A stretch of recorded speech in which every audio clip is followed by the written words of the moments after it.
Have you ever wondered what it feels like to be judged before you even open your mouth, before you even have a chance to prove who you are?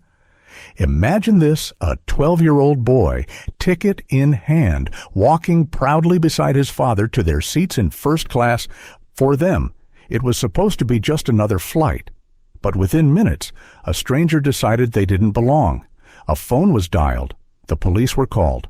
Their crime: existing while black in a seat they had every right to occupy. What would you do if it were your child? Would you stay silent to avoid conflict, or would you stand up, knowing that staying quiet only teaches the next generation that dignity can be taken away?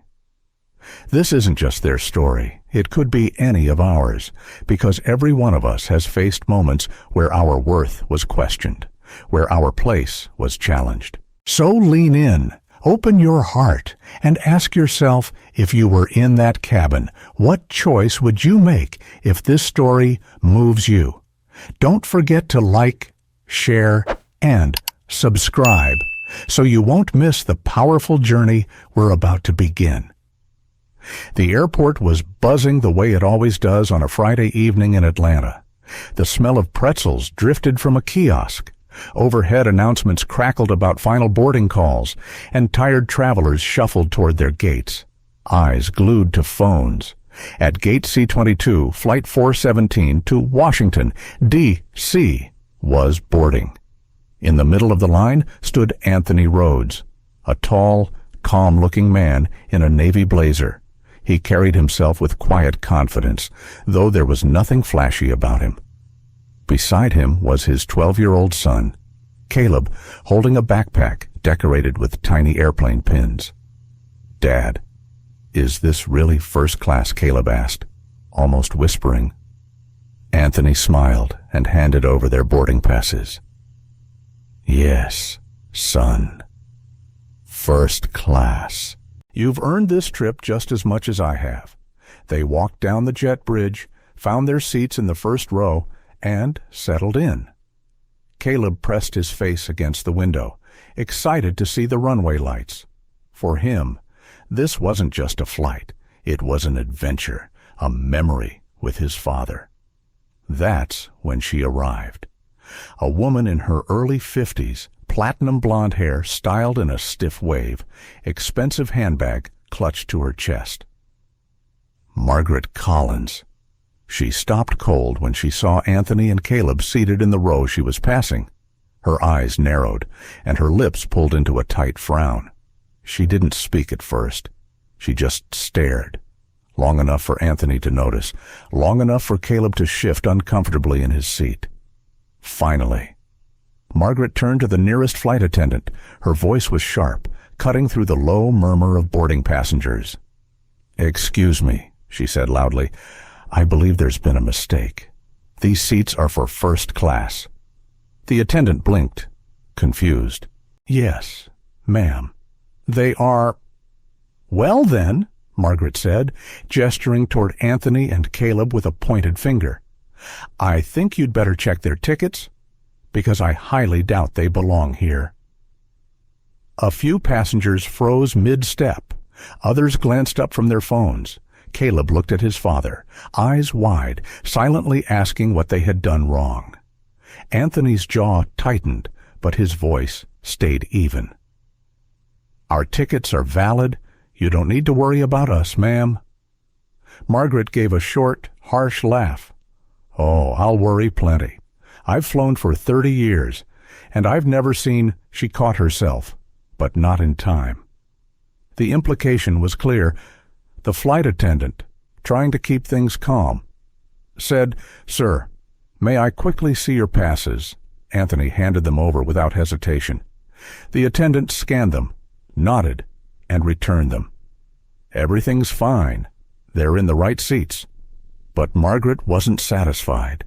She pulled out her phone, fingers trembling with righteous fury. "If you won't do your job, I will. I'm calling airport security. Maybe even the police. This is fraud." The words hung in the air like smoke. Anthony's heart clenched, not for himself, but for Caleb.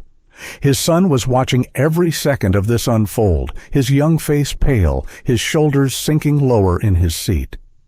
"Dad," Caleb whispered, "are we in trouble?" Anthony leaned closer, placing a steady hand on his son's back. "No, son, we've done nothing wrong. Just sit with me."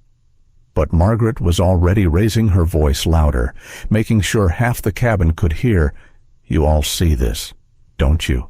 They're trying to sneak into first class. It's not right. It's not fair." A man in business attire frowned at her.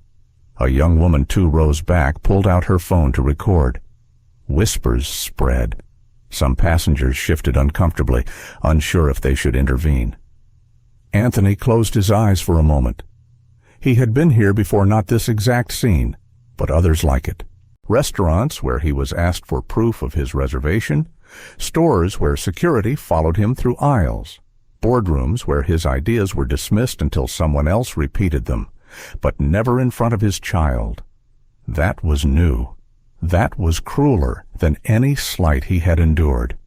And now, a woman he had never met was dialing 911, claiming a crime was in progress. The gate door had not yet closed. Within minutes, 2 uniformed airport officers stepped onto the jet bridge and entered the cabin. Their eyes landed on Anthony and Caleb instantly, guided by Margaret's outstretched arm. "There," she said triumphantly, voice rising. "That's them. That's who I called about. They don't belong in these seats. Check them. Now." Anthony felt the weight of 100 stares pressing down on him. He could feel Caleb trembling against his side.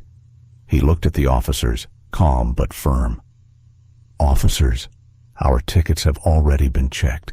We are exactly where we're supposed to be." The older officer held out his hand. "Sir, may I see your boarding passes?" Anthony gave them again, steady and deliberate. But inside his chest, anger flared. Not just anger, something heavier, something that reached back decades to moments when dignity had been stripped away from men who looked like him. Margaret folded her arms, watching, waiting, certain that justice was about to swing her way. But justice has a way of surprising people. And in 5 minutes, Margaret Collins would regret every word she had spoken. The 2 officers stood near the row, blocking the aisle as more passengers tried to board behind them. The younger officer looked uneasy, shifting his weight from one foot to the other. The older one kept his expression neutral, though his eyes flicked from Anthony to Caleb, then back to the boarding passes in his hand. Anthony sat still, his back straight against the seat. He knew every movement would be scrutinized, every glance, every tone of voice. He had learned long ago that dignity was not just a shield, but also a survival tactic. Beside him, Caleb's small fingers clutched the armrest. His backpack, which moments earlier had been carefully positioned on his lap, had slipped to the floor unnoticed. His breathing came shallow.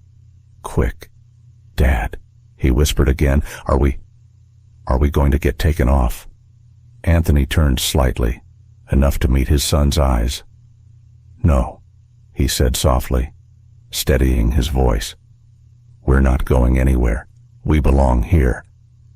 "But she called the police," Caleb said, voice trembling. "And they came." Anthony's chest tightened. He wanted to tell his son not to worry. He wanted to say this was just a misunderstanding, that the officers would walk away in a minute. But he couldn't lie. Caleb was old enough to know the world didn't always work that way. One of the officers asked quietly, "Sir, can you confirm your name, Anthony Rhodes?" He replied calmly. "And this is your son?" "Yes, Caleb Rhodes. He's 12. The officer checked the passes again, then the screen on his handheld device. Finally, he nodded. Everything checks out. The words should have been enough, but Margaret Collins wasn't ready to back down. "That can't be right," she protested, leaning forward in her seat a row back. "Look at them. You're telling me this man," she gestured with a wave of her manicured hand, "and this boy can afford first class. Please, I'm not stupid." A murmur rippled through the cabin. A few passengers shook their heads in disgust. Others looked away, embarrassed.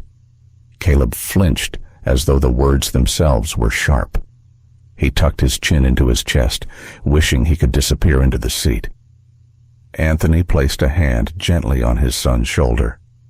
He didn't look at Margaret. He didn't give her the satisfaction. But inside, memories he thought he had long buried stirred again.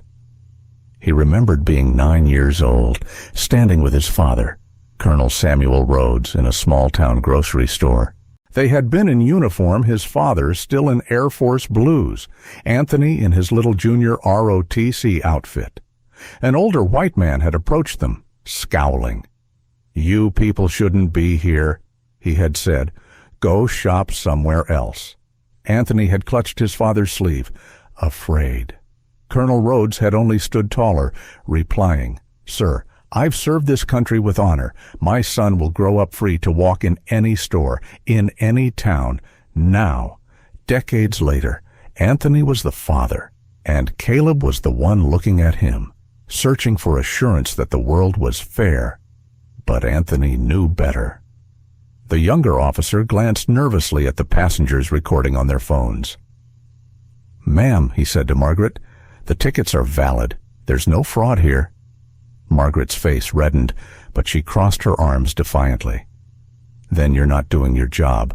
First class is for people who've earned it. Not for—" She stopped herself again. But the word hung in the air. Caleb's eyes filled with tears. He ducked his head, wiping quickly with the back of his sleeve. He didn't want his father to see, didn't want to make him worry more. But Anthony noticed. Of course he did. Anthony leaned close, his voice low but firm, the same tone his father once used. "Son, don't let her words inside you. They're poison, and you know what we do with poison." Caleb blinked. "What, we don't drink it? We set it down and walk away." Caleb's lip trembled, but he nodded slowly. The officers exchanged a look. The older one finally said, "Sir, you're clear to remain. We'll step outside and notify the captain that there's no issue." As they turned, Margaret shot up from her seat. "What about me?" she demanded. "What about my rights? I'm just trying to protect this cabin from people who don't belong." Her voice rose, loud enough that the boarding line had ground to a halt. More passengers were filming now, their phones lifted like silent witnesses. Anthony didn't move. He sat steady, letting her rage pass over him like a storm. But inside, he felt the old familiar battle, the tug-of-war between fury and restraint. He wanted to stand, to shout, to ask her how she dared humiliate his child. He wanted to demand justice now, not later. But he thought of Caleb, trembling beside him. If he erupted, what lesson would his son carry away? That anger was the only answer. That dignity was a mask too fragile to hold. Anthony swallowed the words burning on his tongue. The officers stepped aside to radio the cockpit. A few minutes passed. The tension in the cabin was thick enough to touch. Every eye was on them, some filled with sympathy, others with curiosity, a few with judgment. Caleb pressed his forehead against his father's arm, quietly, so only Anthony could hear. He whispered, "I don't understand. Why does she hate us?" Anthony closed his eyes. There it was, the question he had feared, the one with no easy answer. He remembered the night his father came home late from base, weary and angry. "They'll always test you, son," Colonel Rhodes had said. "They'll always look for reasons to push you out. But you stand your ground. You know your worth." Now Anthony heard those words echoing, but they didn't feel like enough. He bent his head close to Caleb's ear. "It's not hate you earned, son. It's hate she carries. It belongs to her, not to us. Don't ever think it's about who you are. It's about who she is." Caleb nodded faintly, though his brow stayed furrowed. He was still just 12. He still believed in rules, in fairness, in adults doing what's right. This moment chipped away at that innocence. Anthony kissed the top of his son's hair. "We'll get through this." Together, Margaret, meanwhile, was still muttering under her breath. Unbelievable. The country's gone soft. People sneaking where they don't belong. The young woman recording shook her head and spoke up. "Lady." He showed his ticket. "You're embarrassing yourself," the businessman across the aisle added. "Yeah, enough already. Sit down." For the first time, Margaret looked around and noticed the stares sharp, judgmental, unkind. For the first time, she seemed uncertain.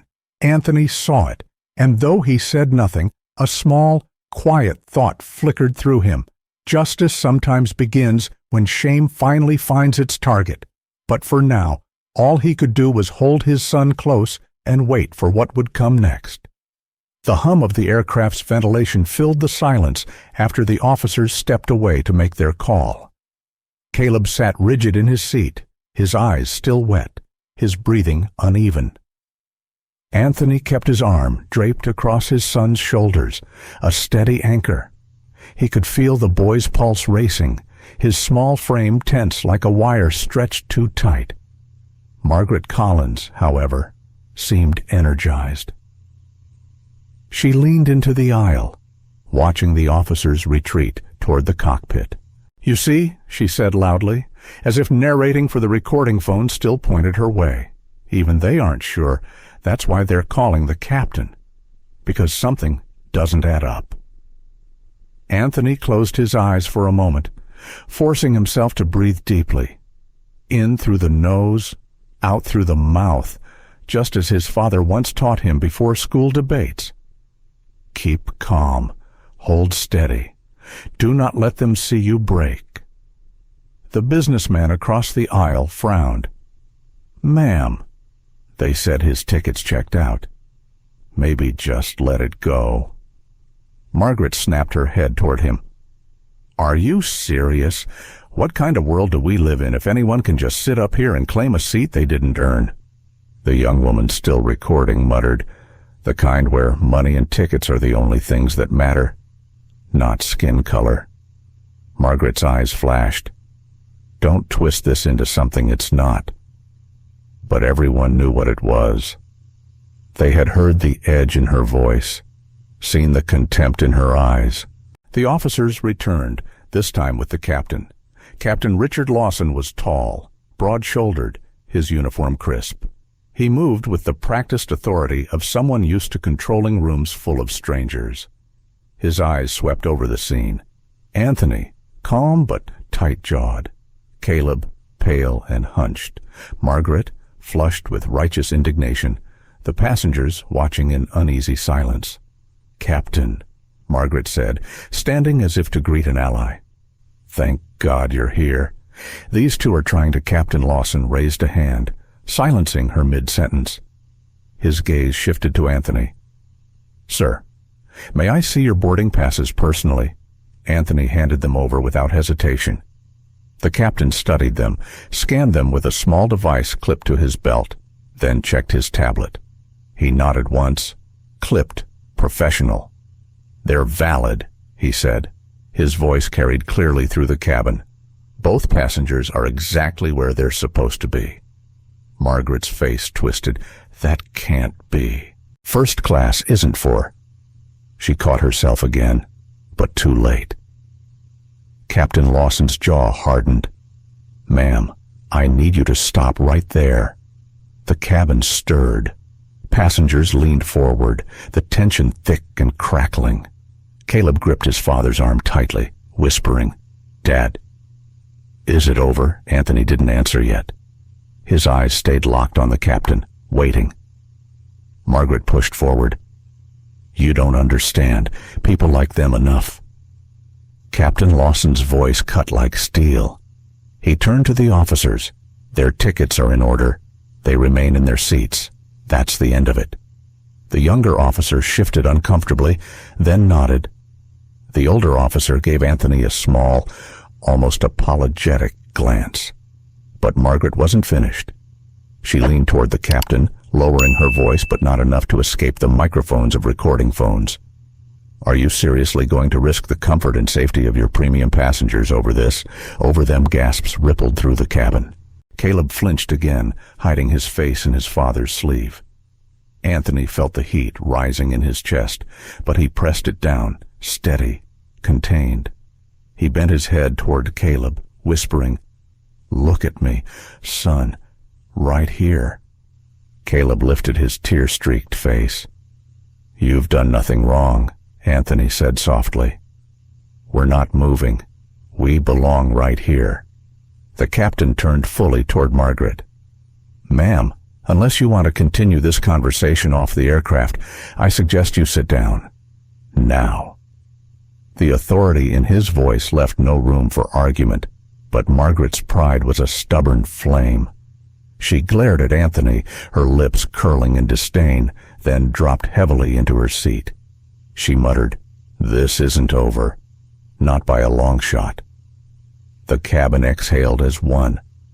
The businessman across the aisle shook his head. The young woman put down her phone, but not before whispering, "Got every second." Anthony let out a slow breath he hadn't realized he'd been holding. He squeezed Caleb's hand gently. "It's okay," he murmured.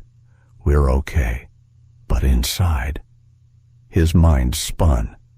He thought of the company he had built from scratch, the boardrooms where he negotiated contracts worth millions. He thought of the long nights, the risks, the sacrifices. None of it had shielded him from this moment. In Margaret's eyes, he was still just a black man who didn't belong. And worse, in front of his child, he was forced to defend his very right to sit in a seat he had paid for. The sting of that humiliation sank deeper than he expected. He remembered his father again, Colonel Samuel Rhodes, standing tall in uniform, telling him, "Dignity is your armor, Anthony, but armor gets heavy. Some days it'll feel like you can't carry it anymore. That's when you remember your son will need it too." Anthony glanced down at Caleb. The boy was still trembling, but he leaned against his father now, drawing strength from his calm. Yes, his son would need that armor, maybe even more than he ever had. The captain gave a final nod to the officers. "We're good here. Close the door. Let's get this flight underway." The officers exited. The hum of boarding resumed, though quieter now, as if the entire cabin was holding its breath. Margaret sat stiff, her arms crossed, eyes fixed forward. But the damage was done. Passengers avoided her gaze, whispering behind hands, shaking their heads. Anthony sat taller, breathing slowly, keeping his composure, outwardly calm, inwardly roiling. He knew the story wasn't finished. He knew this confrontation was just the beginning. Caleb tugged at his sleeve. "Dad." "Yes." "Son." Caleb's voice was small, but determined. "I'm not going to let her make me feel like I don't belong. Not anymore." Anthony's throat tightened. He nodded, swallowing hard. "That's my boy." And as the door closed and the jet bridge pulled away, he wondered if perhaps, just perhaps, the world had also heard enough. The engines rumbled as the plane began its pushback from the gate. Passengers buckled their belts, some still whispering about what they had just witnessed.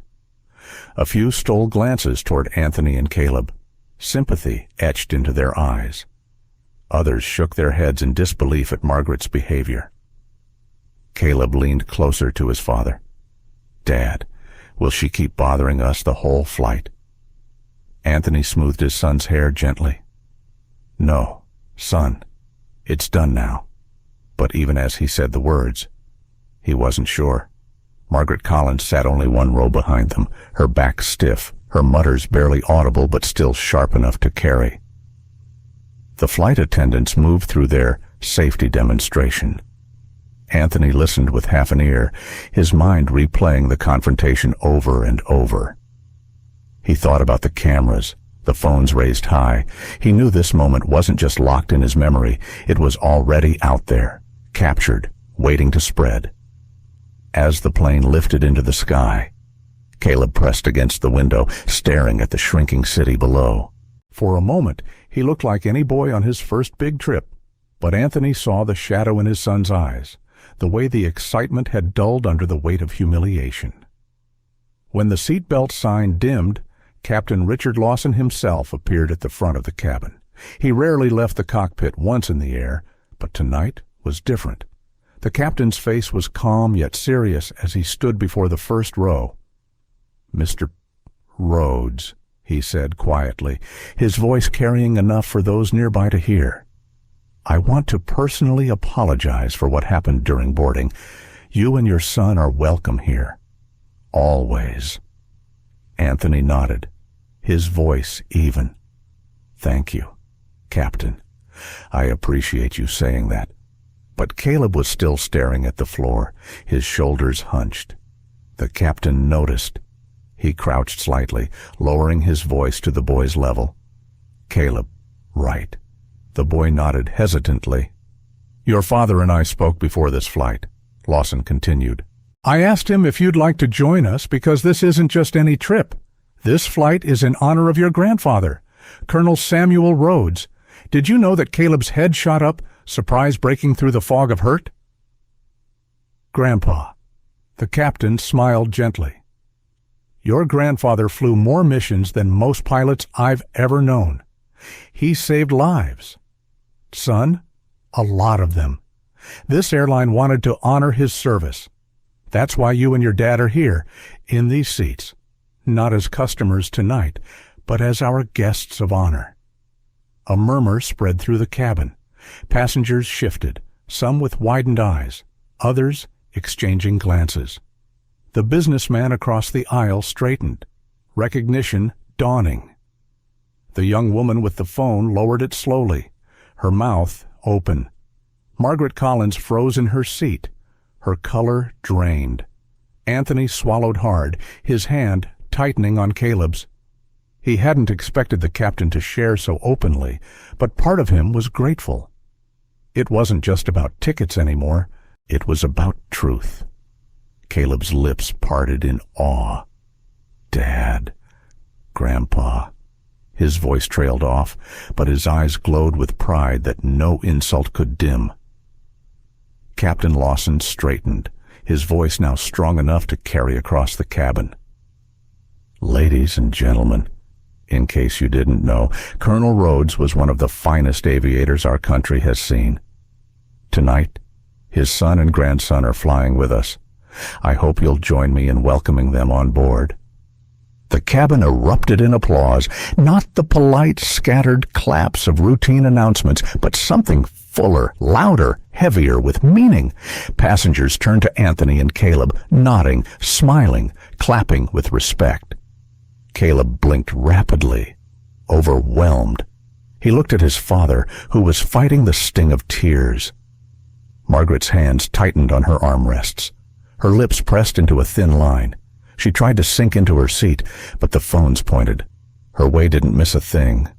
Her earlier words now burned under the weight of the truth. Anthony inclined his head toward the captain. "Thank you," he said quietly. Lawson gave a firm nod. "Your father deserves every bit of recognition, and so do you, for carrying his dignity." With that, the captain returned to the cockpit. The applause slowly faded, replaced by a quieter energy, respect, admiration, perhaps even shame among those who had doubted earlier. Caleb whispered, "Dad, did you know he was going to say all that?" Anthony shook his head. "No, but I think your grandfather would be proud." The boy smiled for the first time since boarding. It was small, tentative, but real. Anthony sat back, exhaling deeply. The armor of composure was still on, but inside, something softened. For once, the truth had not stayed hidden. It had risen, clear as the sky outside the window. Margaret Collins, however, couldn't stay silent. She leaned forward just enough for Anthony to hear her hiss. "So what? Just because of your father, you think you deserve more than the rest of us?" Anthony turned slowly, meeting her eyes with calm steel. His voice was low, even. "No, ma'am. I don't think I deserve more. I think we deserve the same. That's all." Margaret faltered, her mouth opening but no words coming. The weight of the cabin's disapproval hung heavy. She sank back into her seat, smaller than before. Caleb leaned into his father again, whispering, Grandpa was a hero, and she didn't even know. Anthony kissed his son's temple. That's the thing about people like her. Son, they judge before they know, but truth has a way of finding its voice. For the rest of the flight, the cabin carried a different tone. Attendants moved more gently. Passengers nodded more warmly. The tension hadn't vanished, but something larger had taken its place, a recognition of dignity, of history, of the quiet strength sitting in seat 1A and 1B. And Margaret Collins, who had begun the flight so loudly, sat in silence. The cabin slowly settled after the captain's announcement, but the energy lingered. Caleb still sat straighter, his chest puffed with pride. Anthony could see the boy's spirit reigniting, the way the applause had replaced humiliation with a glow of belonging. For a moment, Anthony allowed himself to exhale, to let his guard drop. Maybe this flight would find its peace. But Margaret Collins wasn't done. As the flight attendants began their beverage service, Margaret tapped furiously at her phone. Her fingers moved fast, her jaw tight. Anthony didn't need to see the screen to know she was typing something venomous. Sure enough, a few minutes later, the businessman across the aisle tilted his phone subtly toward Anthony. A social media post flashed on the screen. Airline panders to so-called heroes. Now anyone who complains about suspicious behavior is attacked. Dangerous times when political correctness puts passengers at risk. It had Margaret's name at the top. The post was already gaining likes and comments from her circle. Anthony felt the familiar knot twist in his stomach. He knew how these things spiraled. One lie, one smear, and suddenly dignity became a headline. He rubbed a hand over his jaw, steadying himself. Caleb whispered, "Dad, she's still mad. Why can't she just stop?" Anthony leaned closer. "Because some people mistake losing their power for losing their safety. It makes them lash out. But that's not your burden to carry." Still, Anthony knew the fight wasn't over. He pulled out his own phone, quickly drafting a message to Marcus Green, his chief of staff back in Chicago. "Prepare for fallout. This may hit the news before we land." The cart rolled closer. A flight attendant named Jessica paused by their row. Her smile was warm, but Anthony saw the apology hidden in her eyes. "Can I get you something to drink?" she asked. "Water for me. Apple juice for him," Anthony said. Caleb perked up at the apple juice, but Margaret's voice pierced the calm. "Unbelievable. Special treatment again. Everyone else waits, but they get served first." Jessica froze, her professionalism cracking for a second. Then she straightened. "Ma'am, we start service at the front and move back. Row 1 is always served first." The businessman across the aisle let out a sharp laugh. "Guess facts don't matter when you're committed to bitterness." The chuckles from nearby passengers stung Margaret. She flushed red, glaring at Anthony like he'd orchestrated the whole thing. Anthony kept his tone level. "Ma'am, the more you try to paint us as a problem, the clearer it becomes who the real problem is." Caleb gripped his father's arm. "Dad, please don't." Anthony squeezed his son's hand. "It's okay. Sometimes the truth has to be said out loud." Margaret huffed, retreating into her seat, but her phone screen glowed again. The woman was relentless. The rest of the flight dragged in uneasy waves. Some passengers whispered encouragement to Anthony when passing by. One woman with silver hair leaned down and whispered to Caleb, "Your grandfather was a true hero. Be proud, young man." The boy's shy smile spread across his face, but the undercurrent of hostility didn't vanish. Margaret's mutters, her furious typing, the sideways glances from a few who might have agreed with her but kept quiet, all of it, reminded Anthony that dignity was never freely given. It had to be defended over and over. As the plane neared Denver, turbulence rattled the cabin. Drinks sloshed. Overhead, bins rattled, and a collective hush fell. In that tense silence, Margaret's voice cut through again. This wouldn't be happening if they didn't let people like him sit up here. First class should feel safe.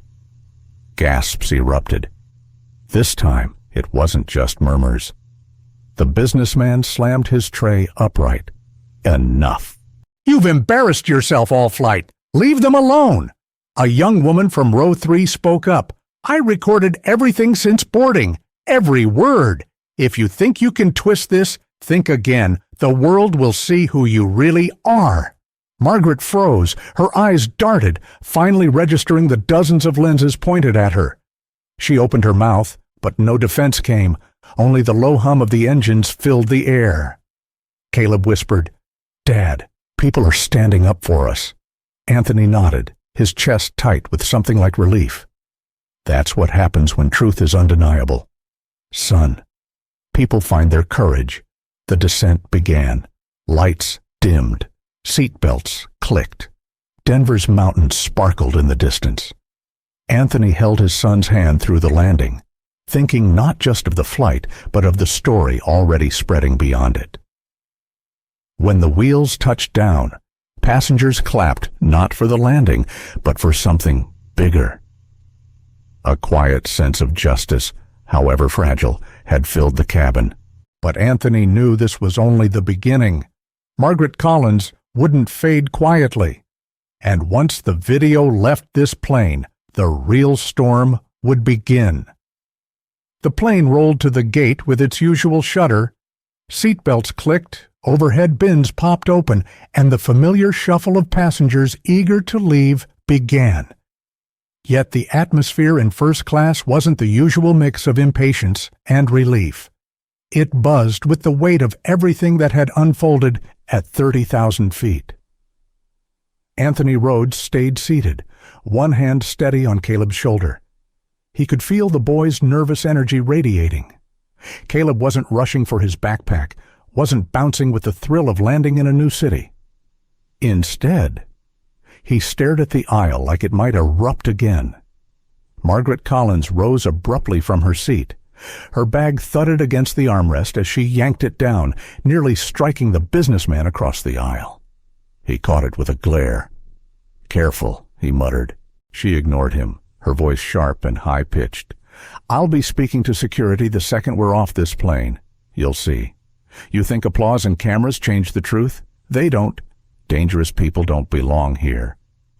The words sliced through the cabin like cold steel. Anthony stayed calm, but he noticed Caleb shrink lower in his seat. Before Anthony could respond, the young woman from row 3 spoke firmly. "Mrs. Collins, you can talk all you want as security, but I've got everything you said recorded, every word, and so do half the people here. You can't twist this." A ripple of agreement followed. Passengers nodded, some murmuring. We saw it too. Margaret's face flushed crimson. She clutched her bag to her chest, glaring at Anthony. "You think this is over?" she hissed. Anthony met her gaze, steady and unflinching. "No, ma'am. This is just the beginning. The truth has a way of traveling faster than lies." The seatbelt light dinged off. Flight attendants opened the doors. The businessman gestured for Anthony and Caleb to move ahead of him. "After you," he said, his tone respectful. Anthony hesitated, then nodded in thanks. As he and Caleb stepped into the jet bridge, the cool rush of airport air hit them, Caleb inhaled deeply, as if trying to shake off the cabin's weight, but waiting just outside the jet bridge were 3 uniformed airport security officers. Margaret trailed behind, her voice triumphant. "There they are, that's them. The man and the boy." Passengers gasped. Phones rose instantly, recording. Caleb clutched Anthony's hand, his eyes wide with fear. "Dad, they're here for us." Anthony crouched slightly, leveling his gaze with his son's. "No, son. They're not here for us. They're here because someone called them. And we will handle this." The lead officer, a tall man with tired eyes, raised a hand. "Sir, we need a word. There was a complaint." Anthony's voice stayed calm but firm. "Of course. Officer." "But you should know, this complaint is based on prejudice, not behavior. And there are 24 witnesses who can tell you the same." Behind him, passengers began speaking up. The businessman called out. They did nothing wrong. That woman harassed them from the start. The young woman lifted her phone. "I have video evidence. Everything she said. You'll want to see it." The silver-haired lady stepped forward, her voice shaking but strong. "I've flown for 50 years. I've never been so ashamed of another passenger. She's the problem, not them." Margaret's face twisted. "Lies, all of you. You're blinded by sympathy." The officer held up his hand again, this time toward her. "Ma'am, please lower your voice. We'll review the situation." Anthony kept his posture tall, his voice measured. "My name is Anthony Rhodes. This is my son, Caleb. We were invited to fly first class tonight in honor of my late father, Colonel Samuel Rhodes. The captain made that clear. And now, thanks to this woman's call, my son is once again being treated like a suspect instead of a child." The officer blinked. Recognition flickered across his face. Colonel Rhodes Anthony nodded. "Yes, my father's service record is public. You can check." The officer's expression shifted. He turned slowly toward Margaret. "Ma'am, is it correct that your complaint was that this child was suspicious for sitting in his seat?" Margaret faltered. He looked out of place, and he made me uncomfortable." The officer's jaw tightened. Being uncomfortable is not grounds for a police call, especially not when it's rooted in bias. Phones captured every word. Margaret's indignation cracked into something brittle. Her voice trembled now, no longer certain. I was only trying to keep us safe." Anthony's voice dropped to that quiet strength that carried more weight than shouting ever could. "You weren't keeping anyone safe, ma'am. You were trying to make my son small. And tonight, the world saw it." A hush fell. Even in the bustling terminal, the words echoed. Caleb whispered, "Dad, are we in trouble?" Anthony pulled him close. "No. Son, we're walking through this together." The officer cleared his throat. "Sir, you and your son are free to go. Ma'am, we'll need you to come with us for questioning. Making false reports is a serious matter." Margaret gasped. "What, you can't? This is ridiculous." But the crowd around them murmured their approval. Some clapped quietly, others simply stared, their phones still raised. The tide had turned fully now. Margaret Collins, who began the flight certain of her power, stood shrinking under the glare of truth and consequence. Anthony took Caleb's hand again, leading him forward. As they walked into the terminal, Caleb looked up. "Dad, did we win?" Anthony smiled faintly, his eyes tired but warm. "It's not about winning, son. It's about showing the world who we are. And tonight, we did." But even as he said it, Anthony felt the ripple already forming. This wasn't just a flight anymore. It was a story that would spread, ignite debate, inspire both support and backlash. He knew storms were coming. Yet as he looked at Caleb, standing taller now, carrying pride instead of shame, Anthony knew one thing for certain: whatever storm came next, they would face it together. Anthony Rhodes had expected turbulence. He just hadn't expected it to arrive so quickly. By the time he and Caleb reached baggage claim, the video from row 3 was already circulating online. A stranger approached, phone in hand. "Sir, are you Anthony Rhodes?" The man from Flight 227. Anthony froze. Caleb squeezed his hand tighter. "Yes," Anthony said carefully, "but we're not giving statements right now." The stranger nodded, almost apologetic. "Just thank you. People need to see this." Anthony guided Caleb toward the carousel, where their bags eventually tumbled out. As he lifted them onto a cart, his phone buzzed 10, 15, 20 times in rapid succession. Marcus Green's name finally lit the screen. "Marcus," Anthony answered, keeping his tone low so Caleb wouldn't worry. "You're everywhere already," Marcus said, voice taut. "The video's viral. Twitter, Facebook, even cable news clips. It's not just the confrontation, it's the captain's announcement about your father. It's the way Caleb looked when people clapped." "Anthony, it's powerful." Anthony pinched the bridge of his nose. "Powerful isn't always safe." "I know," Marcus admitted, "but it's too late to hide it. The story has legs. We need to shape it before others do. Press is already calling." Anthony glanced at Caleb, who was sitting on their suitcase, swinging his legs and watching the bag circle. He lowered his voice. "I need to protect him first. That comes before any narrative." "I get it," Marcus said, "but you also know silence gets filled by other people's voices. We need to get ahead of this. Come home. I'll assemble the team." Anthony ended the call and pocketed his phone.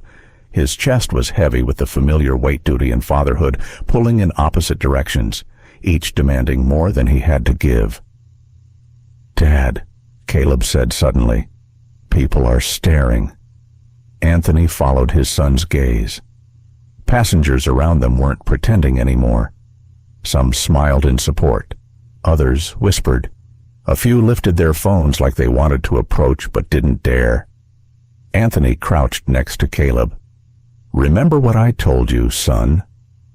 When people look, we stand tall, because we belong, always." Caleb nodded. His hand found his father's, and together they walked out of the terminal. Outside, the air was sharp with Denver's evening chill. A black SUV idled at the curb, Marcus's doing no doubt. Anthony loaded the bags and settled Caleb inside as the driver pulled away.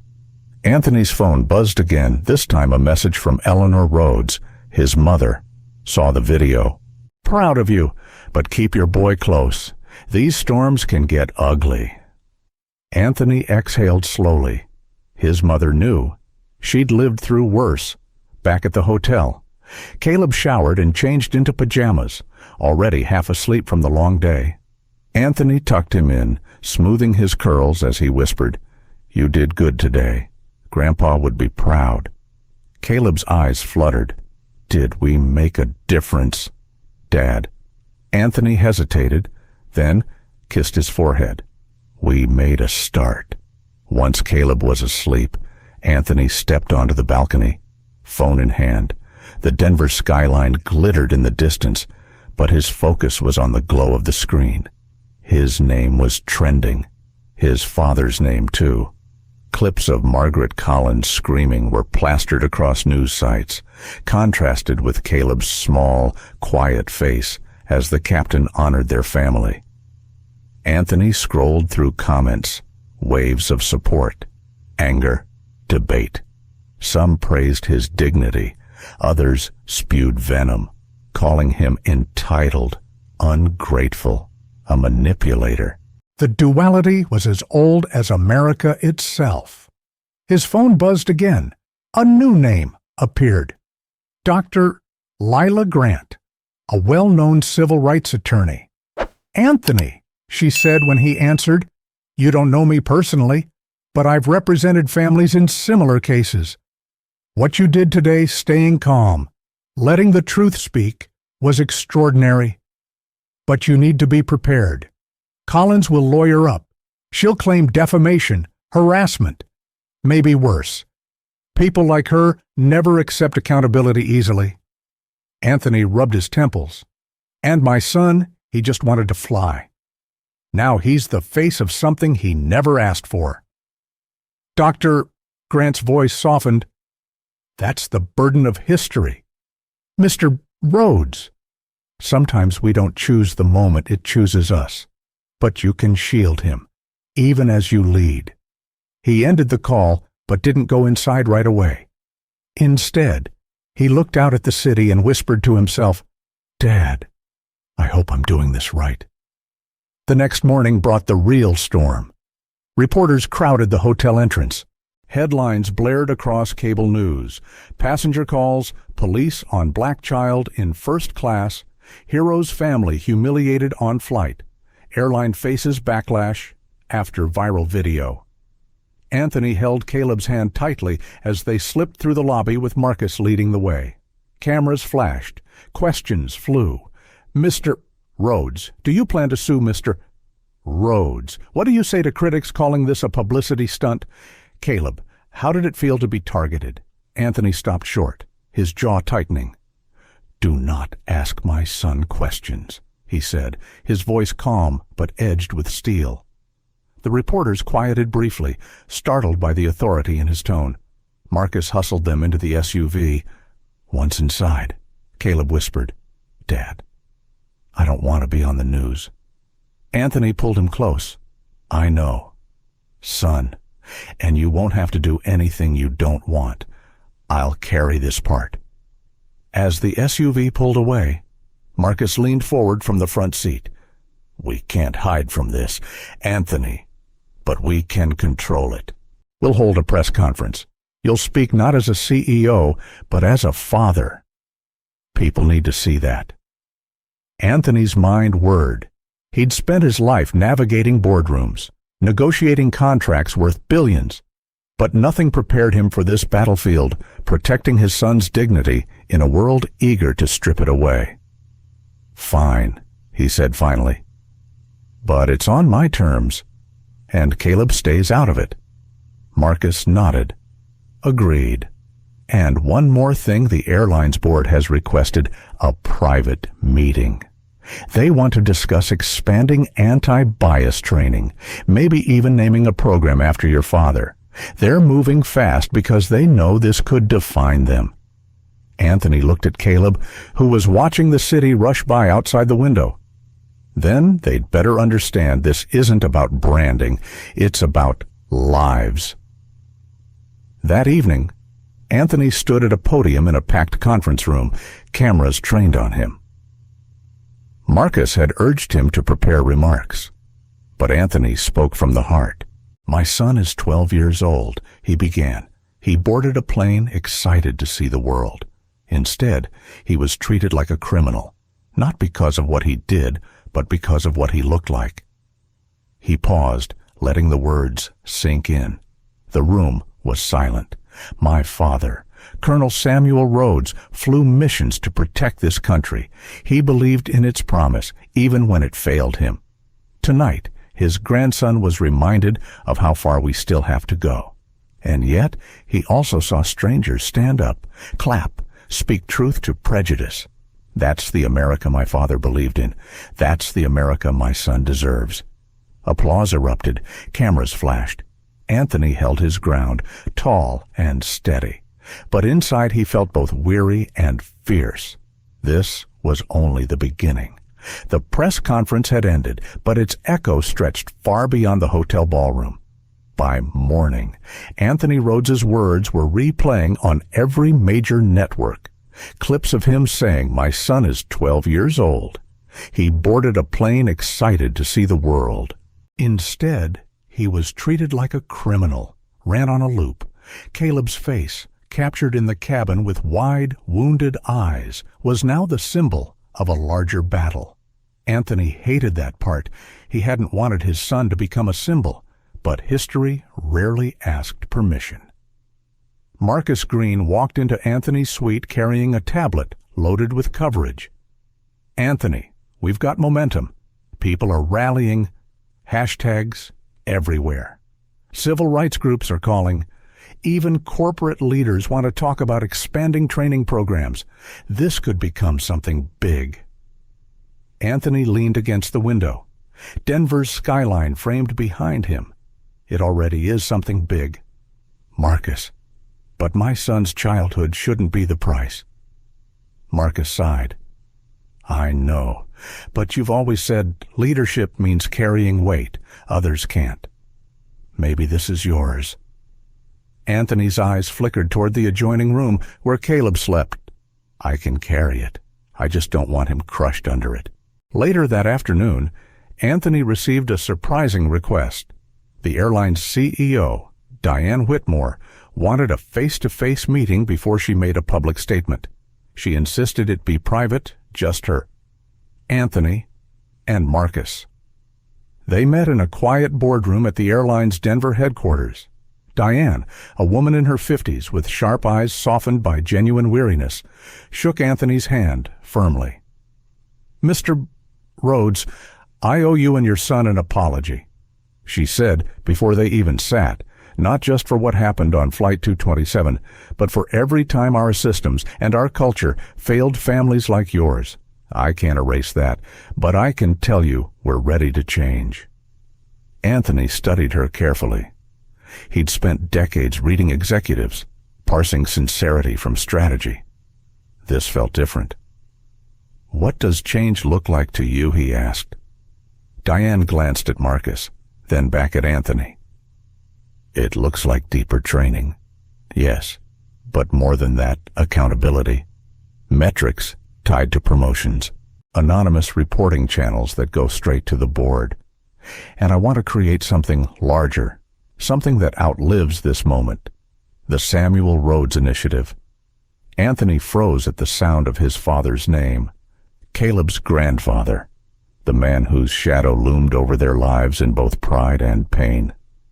"What would it do?" Anthony asked, his voice careful. Diane leaned forward. "Scholarships for young people of color pursuing aviation, funding for research on bias in travel, a permanent training institute run in partnership with civil rights leaders. And if you'll allow it, I want you involved in shaping it, not as a branding exercise, but as a legacy." Anthony's throat tightened. He thought of his father, who had flown with quiet dignity while enduring slights no medals could erase. He thought of Caleb, who now faced those same slights in different forms. "You're asking a lot," Anthony said finally. "I'm offering more." Diane replied, "Because if we don't seize this moment, we'll prove Margaret Collins right that nothing ever changes." The name landed like a stone in the room. Margaret Collins. By now, she had become infamous. News crews camped outside her suburban home. Old social media posts of hers were dug-up angry tirades about immigrants, conspiracy theories, rants about protecting real America. But the real blow came when her employer, a major accounting firm, issued a statement. "We do not condone discrimination in any form. Effective immediately. Margaret Collins is no longer employed with this company." Anthony read the headline on Marcus's tablet that evening. His reaction was complicated. On one hand, accountability mattered. On the other, he knew losing her job wouldn't erase the prejudice that had shaped her.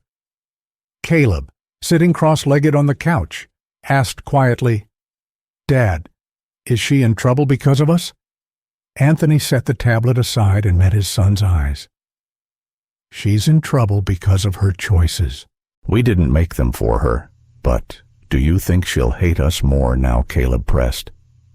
Anthony hesitated. Children had a way of piercing through to the questions adults tried to bury. Maybe she will, or maybe this will be the moment she starts to see differently. Either way, what matters is that we stay true to ourselves. Caleb nodded slowly.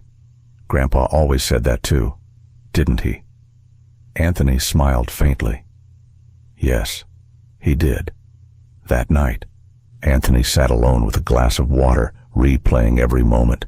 The humiliation, the applause, the police call, the officer's recognition of his father's name, the press conference, and now the offer of a legacy program in his father's honor. His chest swelled with conflicting emotions: anger, pride, exhaustion, hope. He thought of Margaret Collins again, the way her certainty had crumbled when confronted by witnesses, by truth, by her own reflection. Anthony whispered to the empty room, "Will she regret it? Truly regret it? Or just the consequences?" The next morning brought another twist. Marcus burst into the suite with urgent news. "Anthony, you need to see this." He turned on the TV. Margaret Collins had agreed to a live interview. Her face filled the screen, pale and drawn. She began with denial, insisting she'd been misunderstood. But under tough questioning, her words wavered. "I thought I was protecting people," she stammered, "but when I saw that boy's face, when I heard who his grandfather was, I realized maybe I wasn't protecting anyone. Maybe I was just afraid of losing a world I thought was mine." Anthony watched silently. Marcus shook his head. "It's damage control. Don't buy it." But Anthony wasn't so sure. He saw something in Margaret's eyes: confusion, maybe even the first cracks of remorse. The anchor asked her directly, "Mrs. Collins, do you regret calling the police on a 12-year-old boy?" Margaret's lips trembled. For the first time, she whispered, "Yes, I regret it." Anthony turned off the TV. He wasn't ready to decide if it was genuine, but for Caleb's sake, he wanted to believe people could change. That evening, as he tucked his son into bed, Caleb asked, "Dad, do you think she meant it, that she regrets it?" Anthony smoothed the blanket over him. "I don't know, son, but I do know this: sometimes regret is the first step toward change. And sometimes it's not. What matters is what people do after the words." Caleb yawned, his eyes heavy. "I hope she changes, 'cause I don't want another kid to feel like I did on that plane." Anthony kissed his forehead. "Neither do I, son, neither do I." As Caleb drifted off, Anthony sat in the darkened room, listening to his son's steady breathing. Outside, the world spun with headlines and debates. But here, in this quiet moment, Anthony knew the real battle wasn't in press conferences or boardrooms. It was in hearts, one by one. 2 days after the flight, the story had grown larger than Anthony Rhodes could have imagined. What began as a confrontation in the narrow cabin of Flight 227 now spilled across dinner tables, classrooms, offices, and Sunday sermons. Cable news panels dissected it. Editorials argued about what it said about the state of the country. Hashtags bloomed and multiplied: or flying while black, or we belong, dignity in the sky. Anthony sat in his Chicago office with Marcus Green at his side, monitors glowing with feeds from different outlets. He should have been reviewing quarterly reports, but his company felt distant compared to the storm swirling outside. "Look at this," Marcus said, swiping to another clip. It showed a teacher in Detroit using the video as part of a lesson on civil rights, her students watching Caleb's face as the captain honored his grandfather. Another clip showed a pastor in Atlanta quoting Anthony's press conference, "My son deserves an America that keeps its promises." Anthony rubbed his forehead. "It's too much. Caleb's just a boy. He didn't ask to carry this weight." Marcus's voice softened. "But maybe that's why it resonates, because no child should have to carry it, and yet people see that he does. That truth is undeniable." Anthony exhaled slowly. He understood, but it didn't make it easier. Later that afternoon, he met with Diane Whitmore and Dr. Lila Grant in a joint session at the airline's headquarters. The Samuel Rhodes Initiative was already gaining support, but Anthony was cautious. "We can't let this become a marketing shield," Anthony said firmly. "If we put my father's name on something, it has to mean change that lasts." Dr. Grant nodded. "That's why we're drafting binding commitments, not just training, but independent oversight. Transparency reports published annually. Funding locked in through endowments." Diane added, "We've reached out to universities and pilot associations already. The scholarships could begin next semester." Anthony listened, weighing each word. His father's legacy wasn't a tool for profit. It was a compass pointing toward fairness. Across the city, meanwhile, Margaret Collins remained under siege. News vans lined her street. Neighbors avoided her. Former friends distanced themselves. The accounting firm's termination had cut deep. But what struck Anthony most was an email forwarded by his assistant, a message from Margaret herself. It was short, halting, almost desperate. "Mr. Rhodes, I know I don't deserve forgiveness, but I need you to know I regret what I did. I see now how wrong I was. If you'll allow it, I'd like to meet to apologize to you and to your son face to face. Margaret Collins." Anthony stared at the screen for a long time. His instinct was to delete it, to shield Caleb from any further pain. But another part of him, the part shaped by his father's steady wisdom, whispered that change never came without confrontation. That evening, over dinner, Anthony mentioned it to Caleb. The boy frowned, pushing his mashed potatoes around his plate. "She wants to say sorry after everything she did." "Yes," Anthony said carefully. "At least that's what she wrote." Caleb's eyes searched his father's. "Do you believe her?" Anthony hesitated. "I don't know. But sometimes, son, forgiveness isn't about believing someone deserves it. It's about deciding whether we want to keep carrying the weight of what they did." Caleb was quiet for a long moment. Then he whispered, "I don't want to carry it forever." Anthony reached across the table, squeezing his son's hand. "Neither do I." The next day, in a private room at a downtown community center, Anthony and Caleb sat across from Margaret Collins. She looked smaller than she had on the plane, her eyes rimmed red, her hands twisting in her lap. I don't expect you to forgive me," she began, her voice trembling. "But I need to tell you I'm sorry, not just for calling the police, for the way I looked at you, for what I assumed, for the way I made that boy feel." Caleb shifted, staring at her warily. Anthony stayed silent, letting the moment breathe. Margaret swallowed hard. "I grew up in a world that taught me lies, lies about who belongs and who doesn't. I never questioned them until that night. Seeing the captain honor your father, seeing the way people clapped for you and your son, it broke something in me. Or maybe it fixed something, I don't know. But I regret it, truly." The room was still. Caleb finally spoke, his voice soft but steady.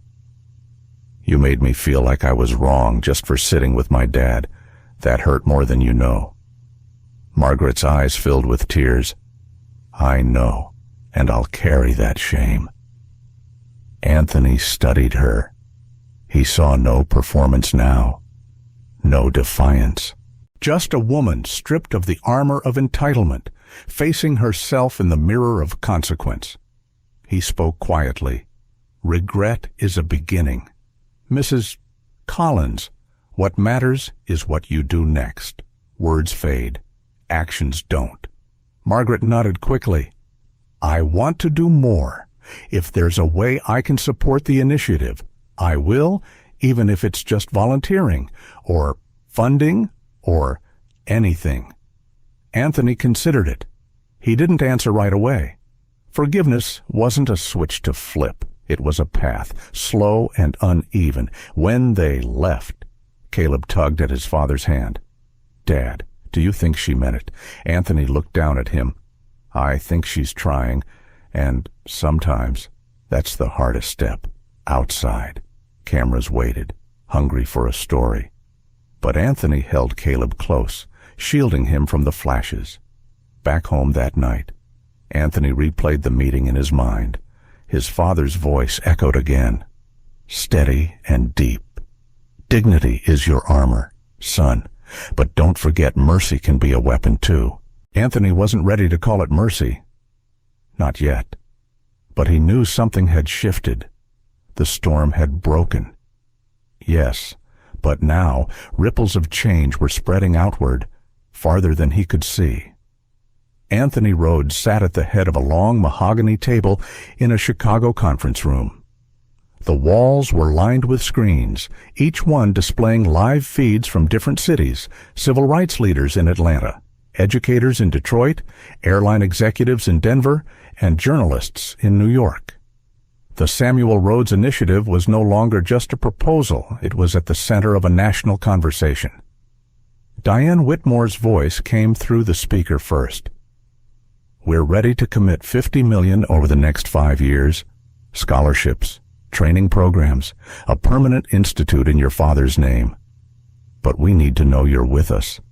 Anthony." Anthony leaned back, his fingers steepled. He could feel Marcus Green watching him closely. He could hear Dr. Lila Grant's measured breathing through another line. And he could almost hear his father's voice echoing across the years. Legacy isn't built in boardrooms. It's built in choices. "I won't be a figurehead," Anthony said finally. "If my father's name is on this, it won't be a marketing shield. It has to change lives. And if that means exposing uncomfortable truths inside your airline, then so be it." Diane nodded, her image flickering slightly on the screen. "That's exactly what we want."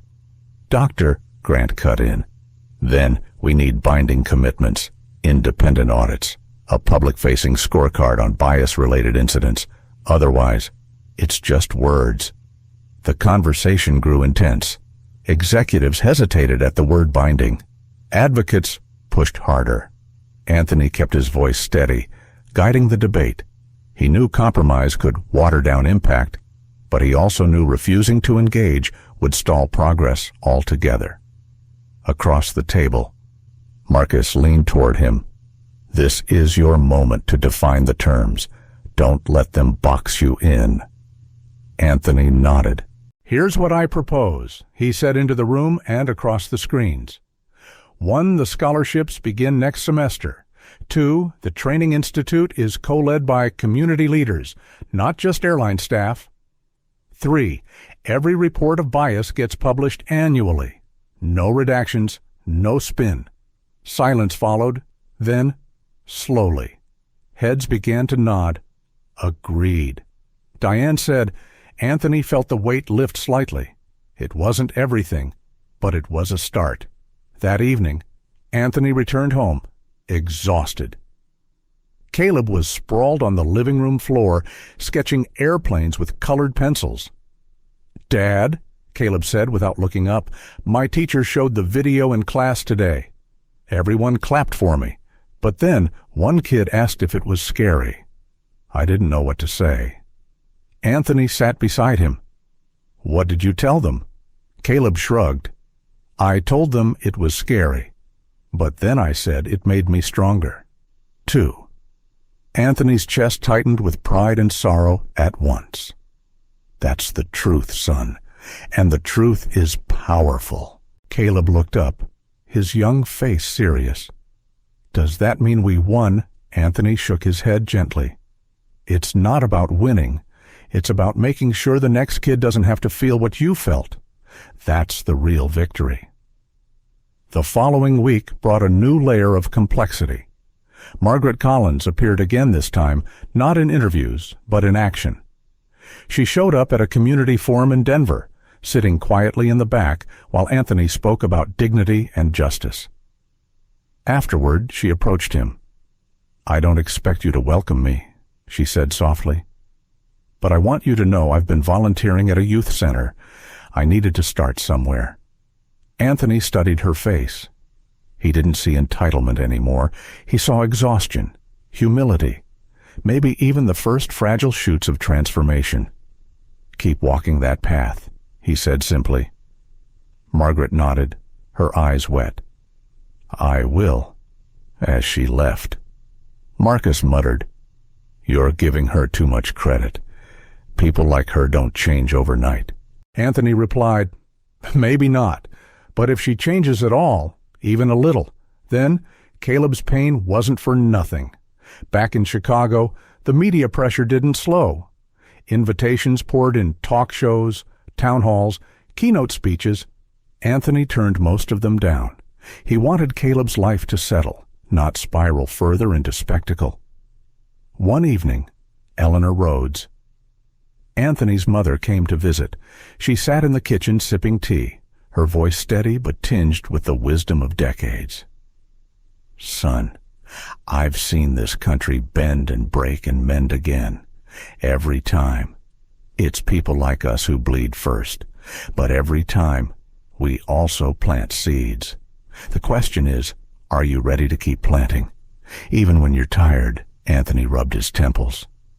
"I don't know if I have the strength." Eleanor reached across the table, gripping his hand. "Then borrow mine. Borrow your father's. Borrow Caleb's. Strength isn't something you carry alone."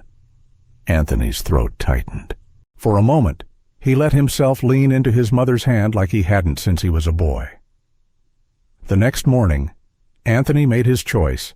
He called Marcus and Dr. Grant. "We move forward.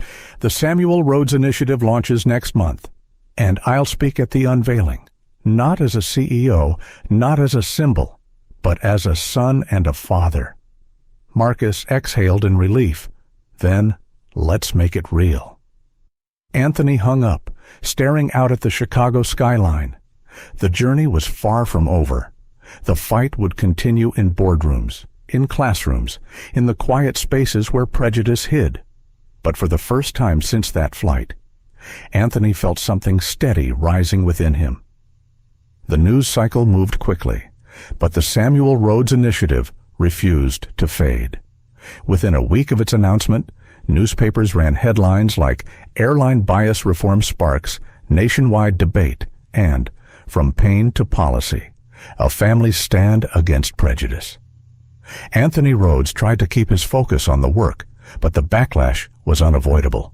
On social media, hashtags trended both for and against the initiative. Supporters flooded timelines with messages of hope. Detractors, however, labeled it political correctness gone too far and reverse discrimination. One night, after Caleb had gone to bed, Anthony sat at the dining table scrolling through comment threads he knew he should ignore. Marcus Green walked in, tossing his jacket over a chair. "Don't do that to yourself," Marcus warned. Anthony rubbed his eyes. Some of these people aren't just disagreeing. "Marcus, they're threatening, talking about boycotts, talking about us." Marcus pulled out a chair, leaning forward. "You knew this would happen. Progress always drags the ugliness into the light, but you've got to stop feeding on it. It'll eat you alive." Anthony exhaled slowly. He knew Marcus was right, but he couldn't help it. Behind every cruel post, he wondered if it was someone he'd walked past in an airport, someone who had smiled politely while holding these thoughts inside. 2 days later, a storm hit closer to home. At Caleb's middle school, a parent stood up during a PTA meeting and claimed the boy's presence was a disruption because of the media attention. Caleb's teacher defended him, but the words got back to Anthony. That evening, his son sat quietly at the kitchen counter, stirring his hot chocolate. "Dad," Caleb said finally, "am I a problem for being me?" The question pierced Anthony's heart. He took the mug gently from Caleb's hands. "Listen to me. Son, You are not the problem. Prejudice is the problem. Ignorance is the problem. But you are the answer. Do you hear me?" Caleb nodded, but Anthony saw the doubt still clouding his young eyes. That night, Anthony called Dr. Lila Grant. "I can handle the politics. I can handle the press. But I don't know if I can handle my son feeling like he doesn't belong." "Doctor," Grant's voice was calm but firm, "then let him see you standing taller than ever. Children measure their worth by the strength of the people who love them. If you crumble, so will he." The following week, the backlash intensified. A group of airline unions released a statement claiming the initiative placed undue blame on flight crews. Cable news hosts fanned the flames, framing Anthony as an out-of-touch executive exploiting his child's trauma. Margaret Collins watched these segments from her modest Denver apartment, her hands trembling. She recognized the cruelty in the commentators' tones. It was the same cruelty she had once carried in her own. She felt compelled to act. She wrote an op-ed for the Denver Post. "I was the passenger who called the cops, and I was wrong." In it, she confessed her prejudice openly, describing the shame she felt when confronted with her own actions. "When I saw a black child in first class, I assumed he didn't belong. That assumption was rooted in poison I didn't even realize I carried. Anthony Rhodes and his son showed me my reflection, and I didn't like what I saw.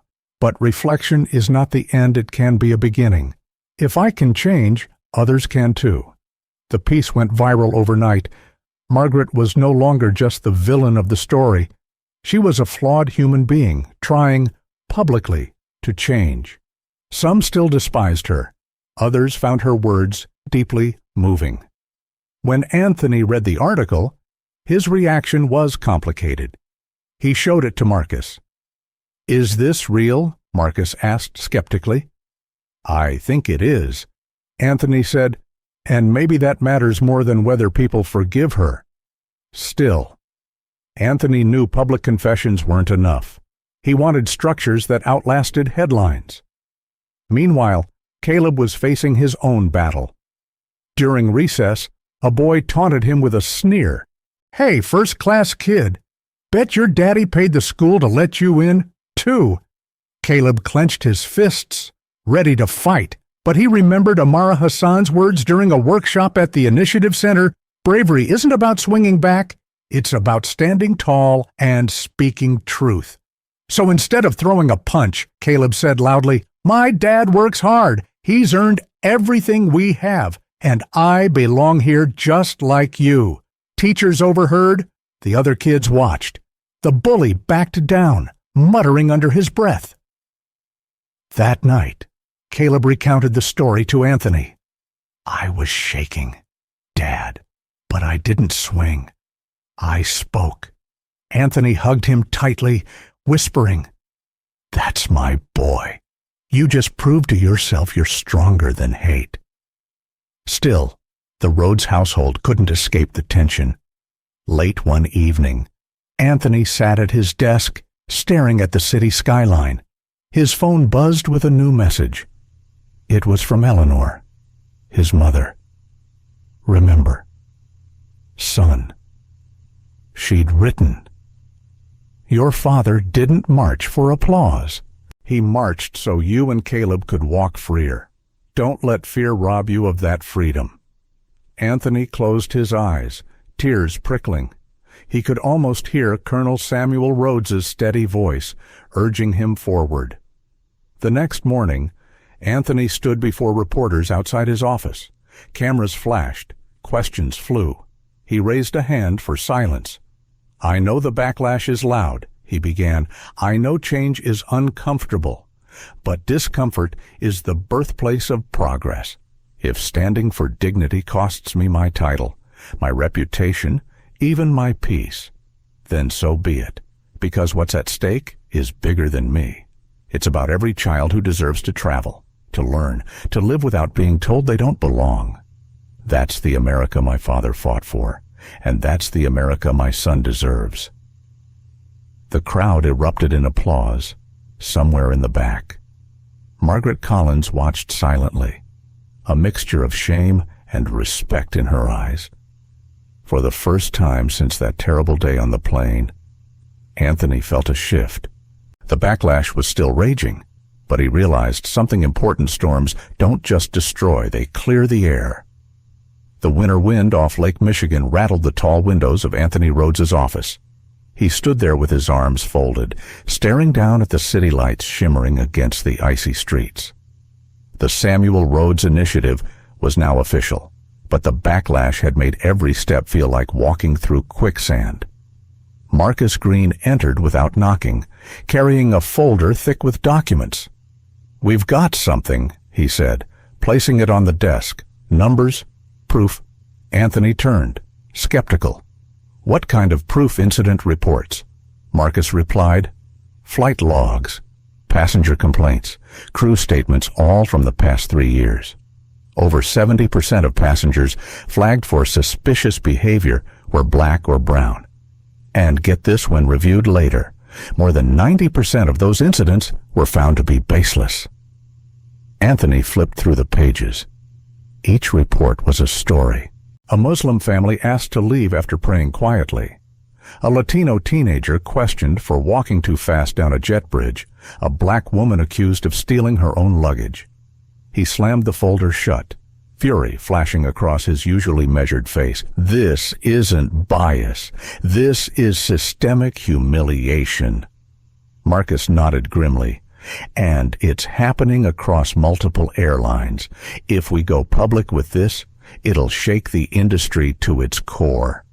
Anthony's first instinct was to call a press conference, but he hesitated. The images of Caleb sitting quietly with his hot chocolate, asking if he was a problem, returned to him. The boy didn't need another tidal wave of chaos right now. That evening, Anthony sat across from his mother Eleanor in her kitchen, the familiar smell of cornbread in the oven wrapping around him like a memory. "You have evidence now," Eleanor said after listening. "So what are you waiting for?" Anthony sighed. "If I release it, Caleb gets dragged deeper into this. He already feels like his childhood is slipping away." Eleanor placed her wrinkled hand over his.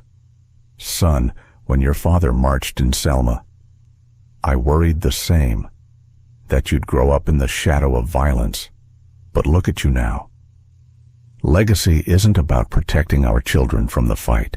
It's about teaching them how to fight with dignity. Caleb is watching you. Show him courage." Her words sank deep, planting a seed he couldn't ignore. The next day, Anthony convened a private meeting with Diane Whitmore and other airline executives. He spread the reports across the conference table. "This isn't about one passenger, one flight, or one family," Anthony said firmly. "This is a pattern, and if you think burying it will make it go away, you're mistaken. The question is whether we fix it together or whether the public learns the truth the hard way." Diane leaned forward, her expression tense. "Are you threatening us, Anthony?" "No," Anthony replied evenly. "I'm giving you a choice." The executives whispered among themselves. Finally, Diane spoke. "We'll need time to review."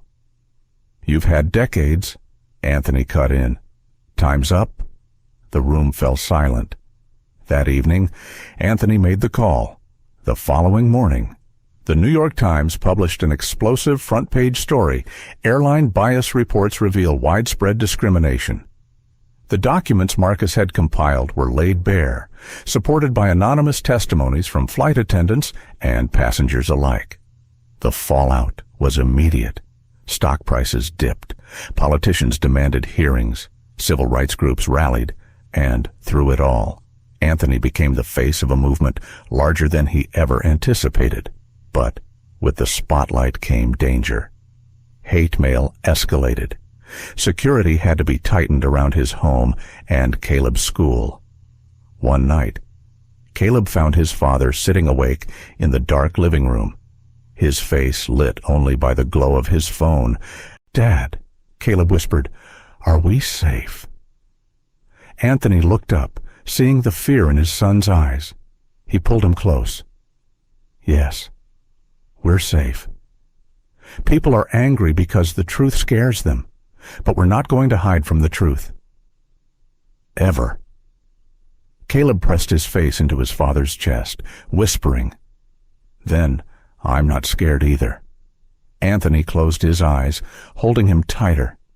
In that moment, he realized his son wasn't just enduring this, he was growing through it. A week later, Anthony was invited to testify before Congress. He knew it would be brutal hours of grilling, cameras flashing, opponents waiting to tear him apart. Marcus tried to prepare him. "They'll say you're exaggerating, that you're politicizing your son's experience, that you're just another CEO chasing attention." Anthony adjusted his tie in the mirror. His reflection looked tired but unbreakable. "Then I'll remind them that I'm not here for me. I'm here for every passenger who ever sat in a seat they paid for and was told they didn't belong." On the day of the hearing, Anthony walked into the chamber with Caleb at his side. The boy's small hand gripping his father's larger one was a silent declaration. This was not just Anthony's fight. The testimony was grueling. Senators fired questions meant to discredit him. One even suggested Caleb had misunderstood the incident. Anthony's voice dropped to a quiet intensity.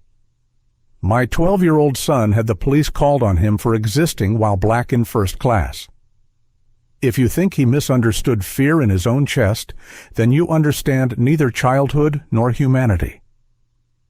The chamber went silent. Then, unexpectedly, Margaret Collins rose from the gallery. "He's telling the truth," she said, her voice carrying through the room. "I was the one who made the call, and I was wrong, dead wrong." Gasps rippled through the chamber. Anthony turned, stunned, as Margaret's eyes met his. She looked fragile but resolute. "I've been working to undo the damage I caused," Margaret continued, "and I will keep working, but I want this record to show the Rhodes family didn't exaggerate. They showed mercy when I deserved condemnation. The least this body can do is show courage." It was the twist no one expected. Headlines blazed within hours. "Passenger admits bias in congressional hearing." Later, as Anthony and Caleb walked out into the brisk Washington air, Marcus caught up to them, breathless.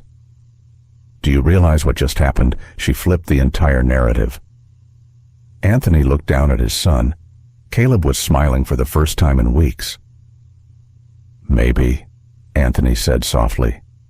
"The story isn't just about what we endured. Maybe it's also about what we can become." The night after the congressional hearing, Anthony Rhodes barely slept. He sat on his hotel balcony overlooking Washington, D.C., the Capitol dome glowing faintly under the stars. Margaret Collins's unexpected confession replayed in his mind like a film reel. He had braced himself to stand alone, but instead, the woman who once tried to erase his son's dignity had stood up and confirmed the truth. Marcus Green knocked gently on the sliding door. "You're still awake?" Anthony nodded. "Too much in my head." "Did you hear the coverage?" Marcus smirked tiredly. "It's everywhere. Collins's admission is trending higher than the hearing itself. Some people are calling it the most honest moment Congress has seen in years." Anthony rubbed his temples. "It doesn't erase what she did, but maybe it proves people can change." Marcus's smile faded. "Just remember, not everyone watching wants change. The more traction this initiative gets, the louder the opposition will be. We're already seeing new threats." Anthony closed his eyes for a moment, the weight pressing down harder. "I know. But Caleb saw her stand up today. That matters." The following morning, Anthony and Caleb returned to Chicago. The airport was a gauntlet of reporters, cameras flashing as questions flew. Caleb gripped his father's hand tightly. At home, Eleanor Rhodes was waiting with a warm meal. She hugged her grandson first, then her son. "I saw it all," she said softly. "You spoke truth to power. Your father would have been proud." Caleb sat at the table, chattering about how Margaret had shocked everyone. Eleanor listened carefully, then said, "See, baby, even broken people can choose a better path. That doesn't excuse them, but it means there's hope for the world you're growing into." Anthony listened, his chest tight. Hope. Yes, but also risk. That week, threats escalated. Protesters appeared outside Rhodes Global Chicago headquarters with signs reading, "Keep politics off planes and first class. Isn't a handout." Anthony's board grew restless, questioning whether the initiative endangered business. During a tense meeting, one board member snapped, "Anthony, you're turning us into a target. We're an airline, not a social experiment." Anthony's voice was calm but firm. "We're both. We transport people, but we also shape experiences of belonging. If our passengers don't feel safe, we're failing them." The room went silent. Some nodded reluctantly. Others scowled. Anthony knew he was pushing them to the edge of what they could tolerate. That night, he confided in Marcus. "What if I lose the company?" Marcus leaned against the office wall. "Then you build something bigger. You've already shown people more leadership than any title can give. And don't forget, you're not alone. I've got your back." Anthony looked at his old friend. "Grateful. You've always had my back." Meanwhile, Margaret Collins continued her unexpected journey. She appeared at a Denver town hall, standing next to activists she once opposed. Her voice shook as she described her shame. "I looked at a child and saw a threat. That's the kind of blindness that poisons a soul. But I won't let it poison my son or my neighbors. I'm trying to do better." Clips of her speech spread quickly. Some praised her honesty. Others mocked her as a hypocrite. Anthony read the headlines, torn between admiration and suspicion. One evening, Caleb asked, "Do you believe her?" "Dad," Anthony hesitated, "I believe she's trying, and that's all any of us can do, try." Caleb frowned thoughtfully. "Then maybe I should write her a letter. Not to forgive, but to tell her what it felt like, so she never forgets."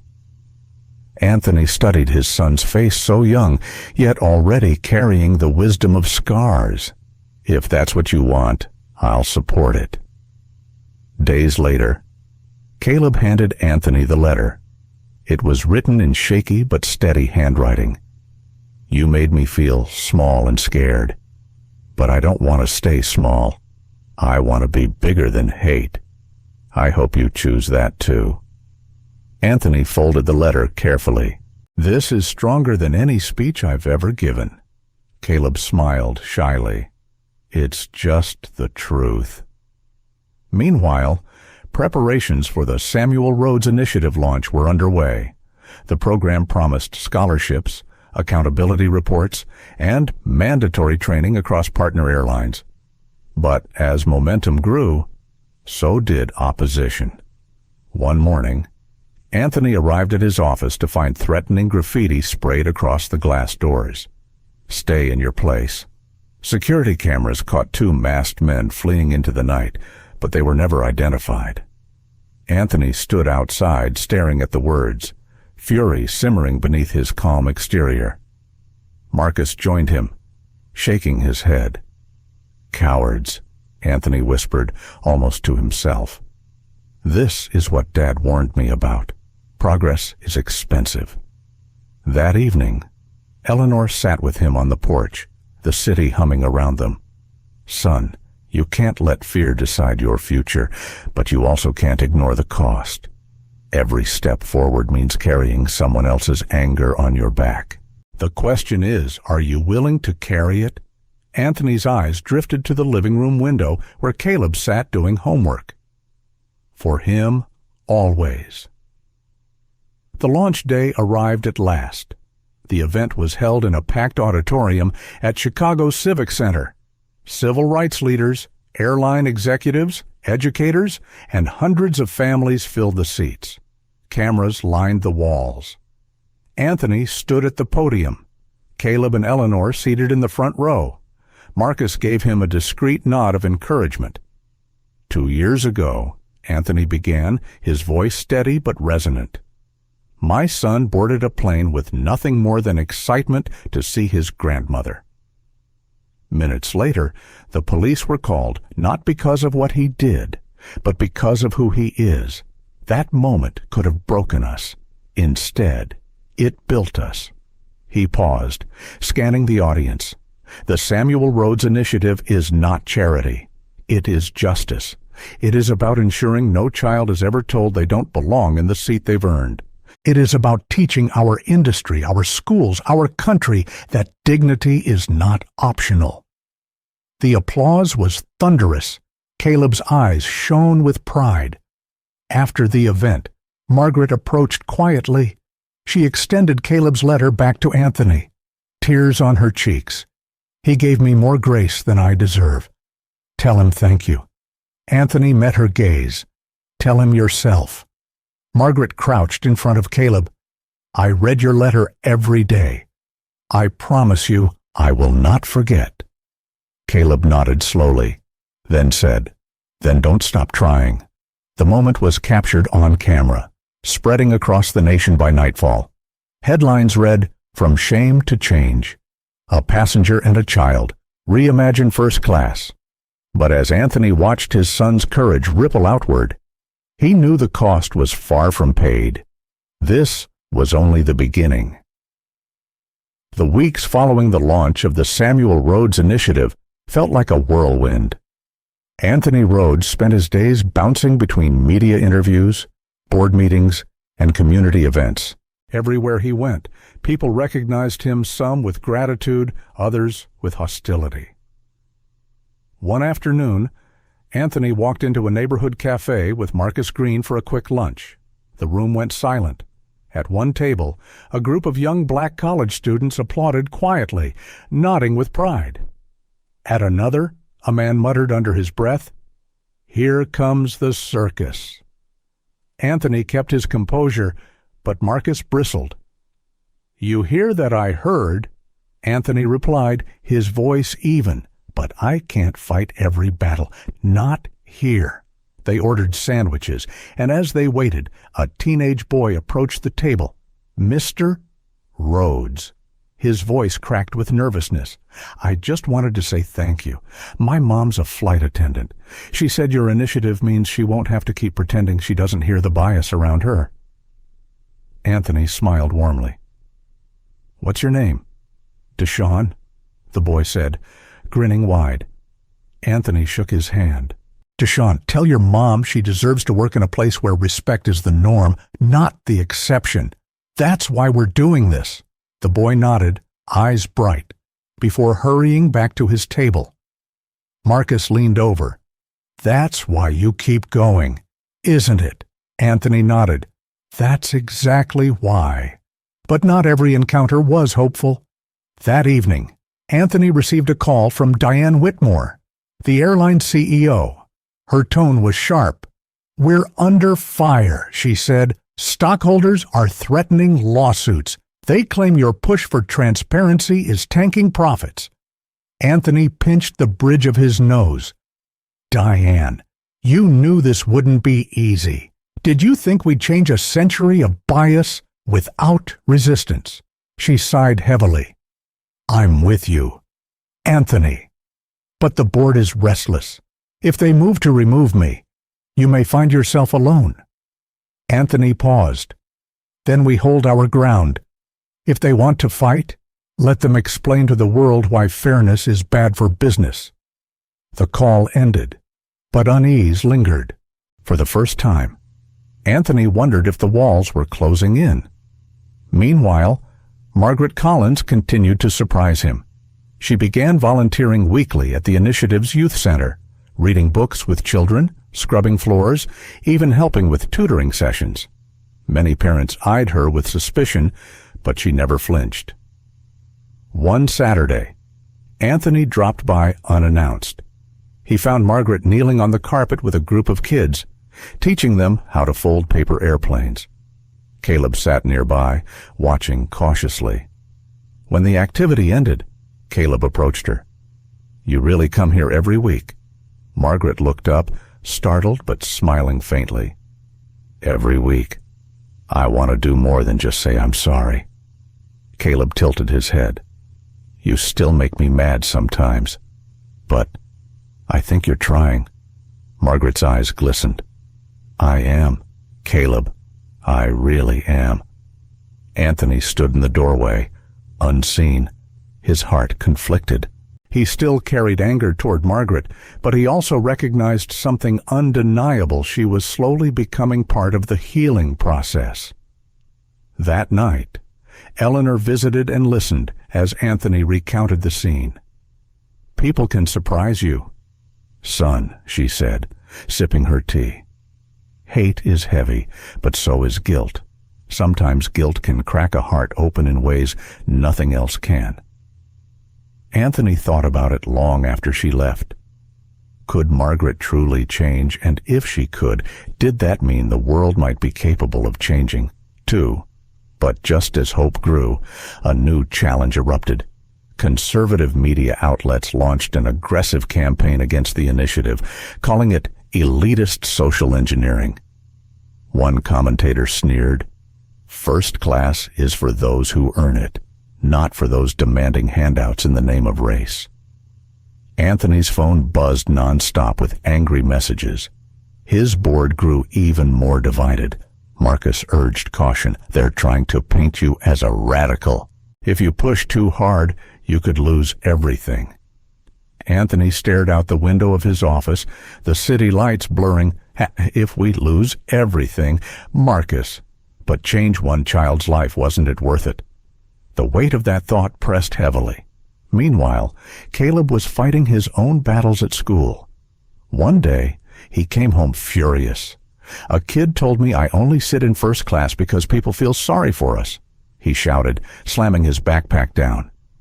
Anthony knelt to meet his eyes.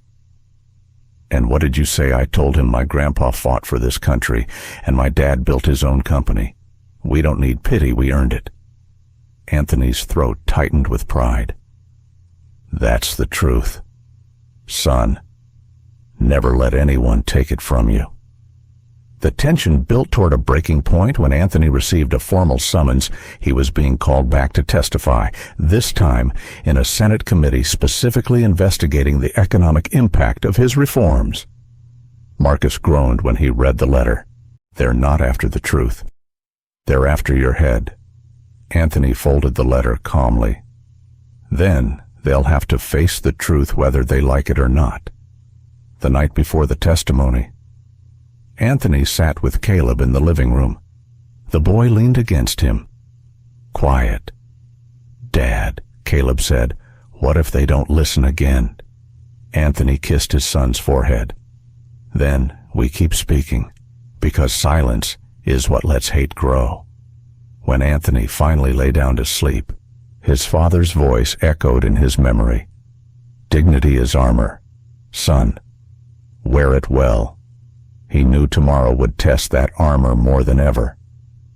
The Senate committee chamber was colder than Anthony Rhodes expected, though maybe it wasn't the air but the atmosphere. Rows of senators sat elevated, their eyes sharp, their tones clipped as they prepared to grill him. Cameras lined the back wall, journalists typed furiously, eager for sound bites. Marcus Green adjusted Anthony's tie before the hearing began. "Remember, they want you rattled. Don't give them the satisfaction." Anthony nodded, his face calm though his chest carried a storm. He thought of Caleb at school, Eleanor watching from Chicago, and his father's voice urging him to walk with dignity. That image steadied him. The chairman banged his gavel. "Mr. Rhodes, thank you for joining us. Let's begin. For 2 hours, Anthony fielded questions about profits, stock prices, and political agendas. One senator leaned forward, sneering. Mr. Rhodes, are you aware that since the launch of your initiative, airline stocks have dropped 5%? Do you consider that success? Anthony kept his voice measured. Senator, justice is not measured in quarterly reports. It's measured in whether every passenger feels they belong in the seat they paid for. If profits fall because we are finally treating people with dignity, then perhaps our business model needs reevaluation. The chamber buzzed with murmurs. Another senator interrupted sharply. You're turning airlines into social laboratories. Don't you think ordinary Americans are tired of being lectured? Anthony's jaw tightened. Ordinary Americans are tired of being humiliated for their skin color. If that truth feels like a lecture, then perhaps it's time we all listened harder. The hearing grew tense. Some senators praised his courage. Others called him reckless. Anthony refused to waver. Then came the twist. Midway through the session, a senator introduced a surprise witness, a former flight attendant who claimed the initiative unfairly punished staff.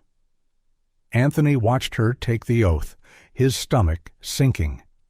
He didn't know her personally, but he recognized the fear in her eyes, the fear of being blamed. She spoke hesitantly. Sometimes we have to make quick calls for safety. This initiative makes us second-guess ourselves. That could cost lives. A senator pounced. You see, Mr. Rhodes, your reforms are endangering safety. Anthony leaned forward. No. My reforms are protecting passengers from being treated as suspects because of the color of their skin. Safety built on prejudice is not safety, it's oppression. The room erupted again, journalists scrambling to record every word. As the hearing neared its end, Margaret Collins rose from the gallery once more. This time she wasn't alone. She brought several parents from the youth center. They held photos of their children, faces bright with hope. Senators, Margaret said, her voice trembling but firm. I was the passenger who called the cops on Anthony Rhodes's son. I was wrong, but because of the initiative, I've seen children who believe they belong for the first time in their lives. Don't let your fear of numbers steal their future. Gasps rippled through the chamber. A senator tried to gavel her down, but the parents refused to leave. Their presence a silent protest. Cameras flashed wildly. Anthony caught Margaret's eye. For the first time, he didn't see the woman who humiliated his son. He saw an ally fighting in her own flawed but undeniable way. When the gavel finally fell to adjourn, Anthony felt drained, yet unbroken. Marcus leaned close. You didn't just survive. You won the room. Outside, reporters swarmed. One shouted, Mr. Rhodes, do you think today changes anything? Anthony stopped, his voice steady. Change doesn't happen in a day. But today, truth sat in this chamber, and truth has a way of outlasting every denial. That night, back at the hotel, Anthony video-called Caleb. The boy's eyes were wide with pride. Dad, I saw it on TV. You didn't back down once. Anthony smiled softly. I couldn't. Because you were watching. Caleb grinned. Then I'm going to keep watching. Every time. Anthony's throat tightened, but he managed to smile. That's all the strength I'll ever need. Snow dusted the streets of Chicago as Anthony Rhodes returned from Washington. The city looked peaceful under its white blanket, but his life was anything but calm. The Senate hearing had made him a national figure, admired by some, vilified by others. Everywhere he went, people had an opinion, and not all of them were kind. At the airport, Anthony spotted Caleb waiting with Eleanor. The boy broke into a grin, running into his father's arms. You did it, Dad. You didn't let them scare you. Anthony lifted him high, savoring the moment.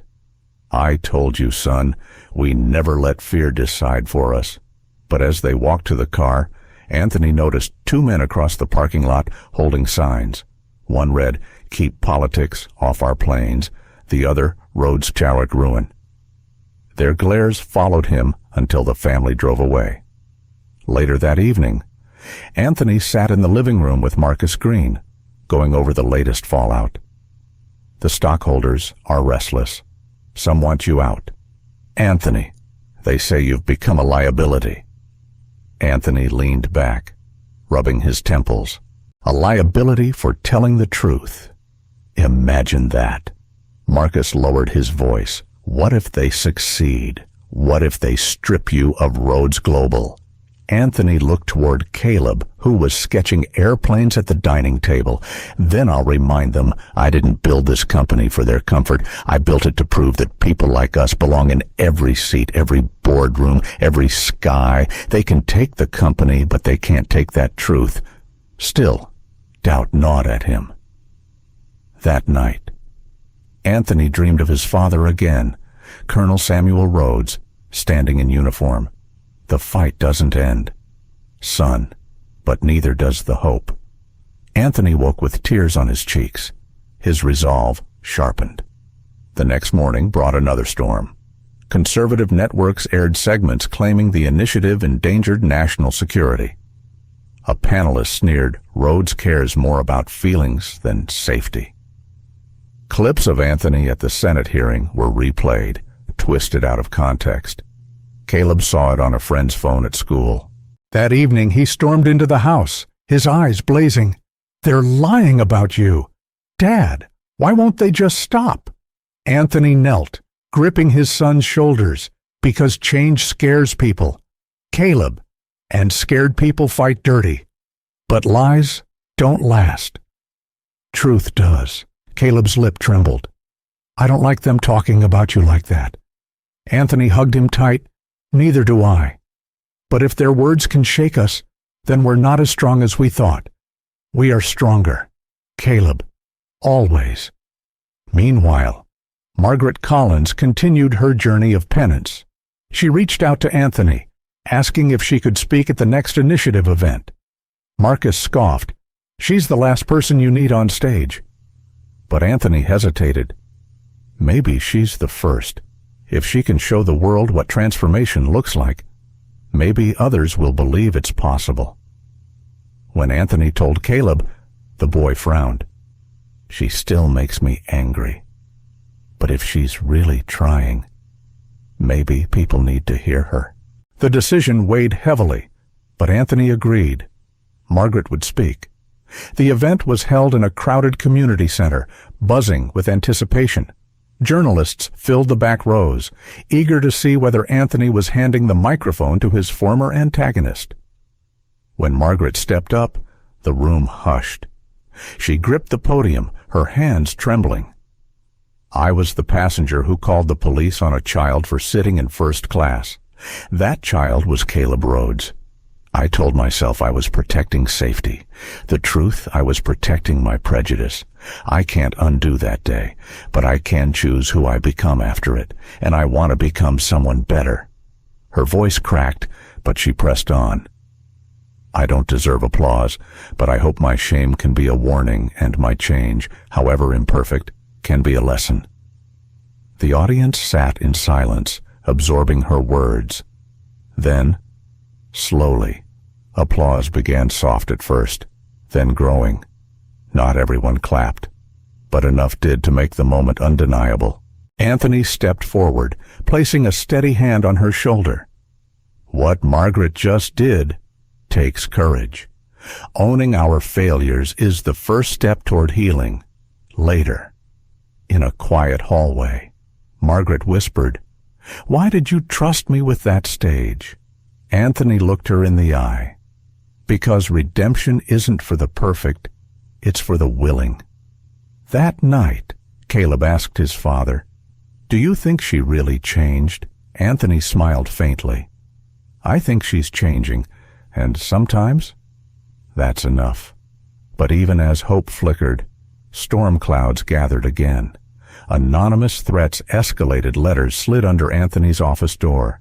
Emails dripping with venom. One message read, "You won't live to see this through." Marcus urged him to hire private security. Eleanor begged him to step back, but Anthony refused. "If I run, what message does that send? Caleb, that courage is only for safe times." No, courage means standing when it's hardest. The pressure mounted until one night. Caleb found his father staring out the window, fists clenched. "Dad, are you scared?" Anthony turned, his eyes tired but clear. "Yes, son, I'm scared every day. But being brave doesn't mean you're not scared. It means you don't let fear make your choices." Caleb thought for a moment, then nodded. "Then I want to be brave too."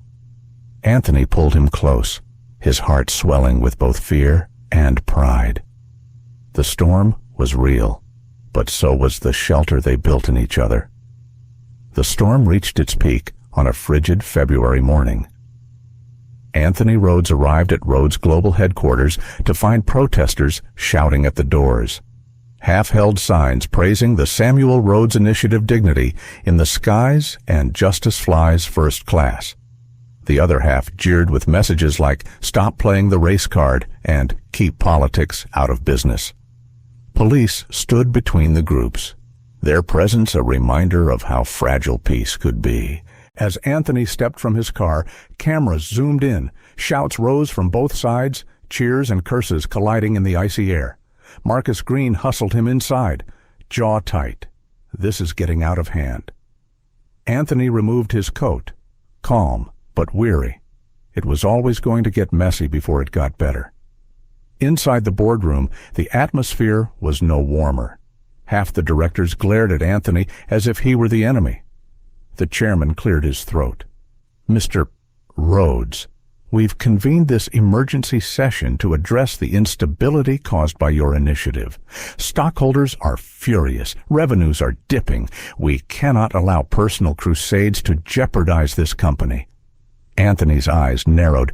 "This isn't a personal crusade. It's a moral imperative." One director slammed a folder shut. "Our job is profit, not politics." Anthony leaned forward, voice steady but sharp. "Profit without principle is theft. If we profit while passengers are humiliated, we are thieves of their dignity. And I will not lead thieves." Silence crashed over the room. The chairman finally said, "Then perhaps you should consider your position." Marcus later found Anthony staring out the window of his office, fists clenched at his sides.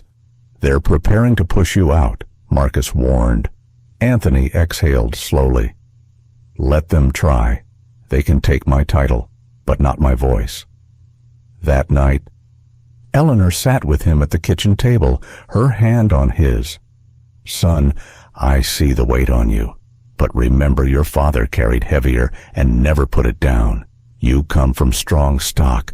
Don't let them break you." Anthony looked at her, eyes burning. "But what if they break Caleb? What if all of this crushes him?" Eleanor squeezed his hand tighter. "Then teach him to bend without breaking. Like you." Meanwhile, Caleb was fighting his own battles. At school, a boy shoved him against a locker, sneering, "First-class fraud." Caleb clenched his fists, but remembered his father's words. He pushed the boy back not with violence, but with words. "You can hate me all you want. I still belong. That won't change." Teachers intervened, but Caleb walked home taller that day. When he told Anthony, his father's chest swelled with pride and sorrow. "You're braver than I ever was at your age," Anthony whispered. The tension hit its breaking point during a televised shareholder meeting. Executives tried to paint Anthony as reckless. Reporters swarmed, desperate for conflict. Midway through, Anthony stood, his voice resonant. "If leadership means bowing to fear, then I reject it. Leadership means building a world where my son and every son and daughter can board a plane without suspicion. If that costs us short-term profit, so be it, because dignity is not negotiable.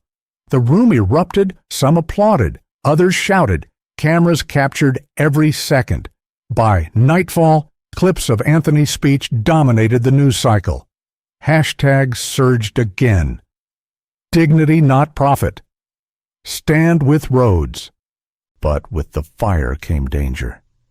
That evening, as Anthony drove home, a black SUV tailed his car. When he turned onto a side street, the SUV revved aggressively, headlights blinding. For a terrifying moment, Anthony thought it would ram him. Then, just as suddenly, it sped away into the night. Shaken, Anthony pulled into his driveway, his hands trembling. Marcus arrived minutes later, pale with worry. This isn't just threats anymore. It's escalation. You need security. Anthony finally nodded. Not for me. For Caleb. The following day, 2 plainclothes officers were stationed discreetly near Caleb's school. Anthony hated it, the idea that his son needed guards just to learn, but he knew it was necessary. One evening, Caleb asked quietly, "Dad, are we in danger?" Anthony knelt, his voice low and honest. "Yes, son, but danger doesn't decide who we are. Courage does, and we will not live small because others are afraid of us." Caleb's eyes welled up, but he nodded. "Then I'll be brave too." Anthony hugged him tight, whispering, "You already are." Despite the chaos, the initiative pressed forward. Training programs launched. Scholarships opened applications. Families wrote letters of gratitude. Each story reminded Anthony why he endured. Then came the unexpected. Margaret Collins requested a private meeting.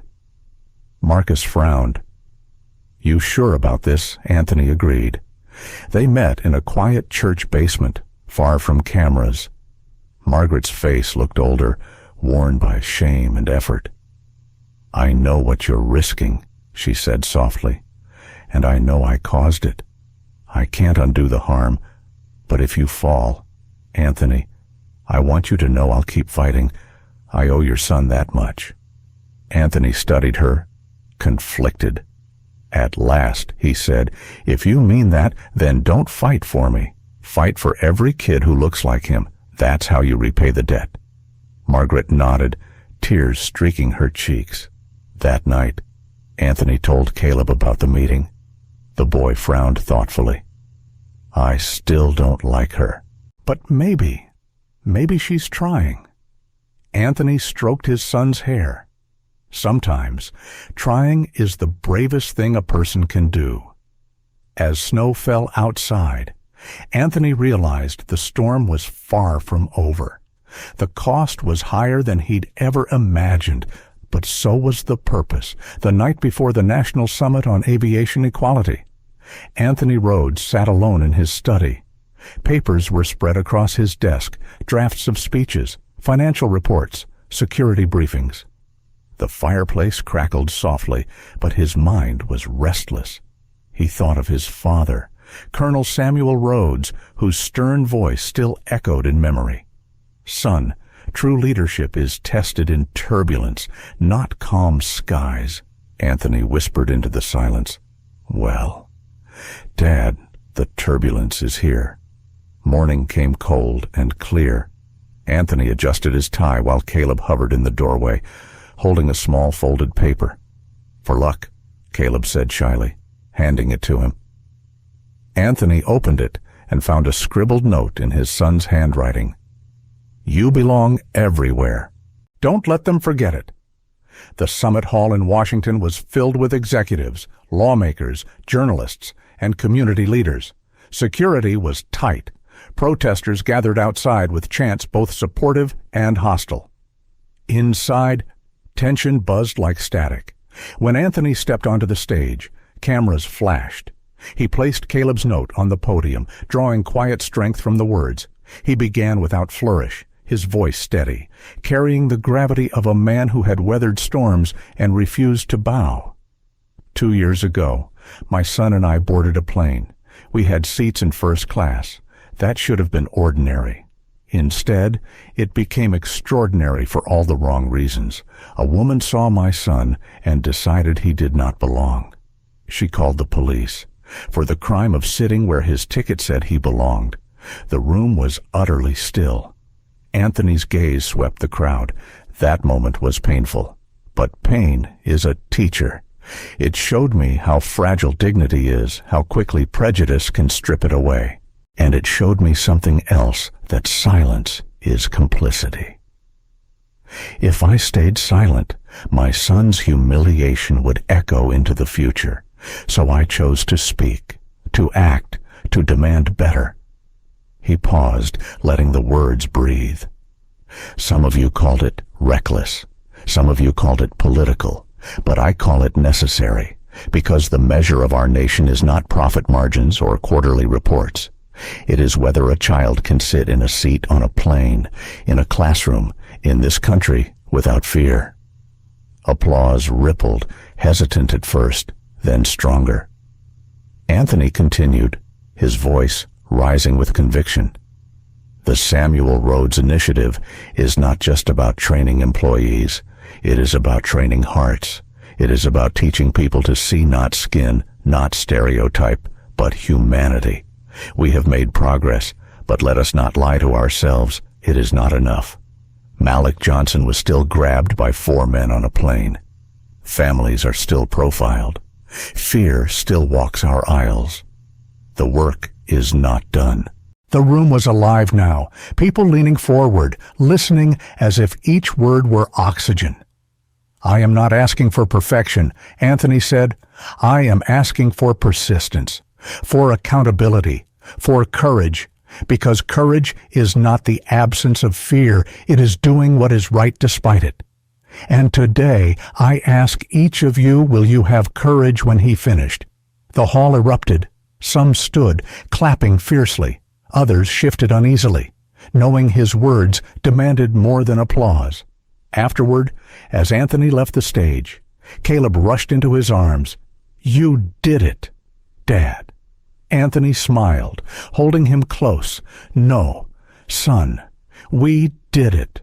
Over the next months, ripple effects spread. Airlines signed binding agreements with civil rights organizations.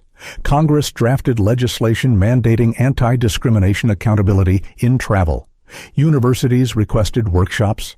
Corporations beyond aviation called, wanting to replicate the model. But the most profound changes happened in quieter places. Margaret Collins, once the woman who had called the cops, now led community workshops, facing packed rooms of people wrestling with their own biases. Her voice cracked sometimes, but she never stopped. If I can change, she told them, so can you. David Martinez, one of the men who had grabbed Malik, spoke publicly about his mistake, standing beside Malik himself. I let fear rule me. Martinez confessed, but Malik showed me a better way. The two shook hands to thunderous applause, and Malik Bright, determined Malik earned a scholarship through the initiative and announced he wanted to study law. Not to escape injustice, he said at a fundraiser, but to fight it. As for Caleb, he continued to grow, no longer shadowed by fear, but strengthened by it. One day, while working on a school essay, he asked his father, "Do you think there'll ever be a time when kids don't have to prove they belong?" Anthony considered carefully before answering, "Maybe not in my lifetime, but maybe in yours. And if not, then in your children's." That's how change works, each generation pushing further. Caleb nodded slowly, determination shining in his young eyes. Then I'll push too. The year closed with Anthony receiving a national award for leadership. As he accepted it, he thought not of accolades, but of moments, his son's trembling hand in his, Eleanor's unwavering wisdom, Margaret's tears, Malik's fierce demand for justice. These were the true rewards. In his acceptance speech, Anthony said simply, "This award is not for me. It is for every child told they don't belong. It is for every parent who refused to accept that lie. And it is for the future we are still building, one act of courage at a time." The audience rose, their applause filling the hall like thunder. Anthony felt Caleb's gaze on him, proud and steady. For the first time in months, he allowed himself to breathe deeply, not as a man under siege, but as one standing firmly in hope. Later that night, back home, Anthony tucked Caleb into bed. The boy whispered, half asleep, "Dad, I'm glad it happened. Not the bad parts, but what came after." Anthony kissed his forehead, whispering back, "So am I, son, so am I."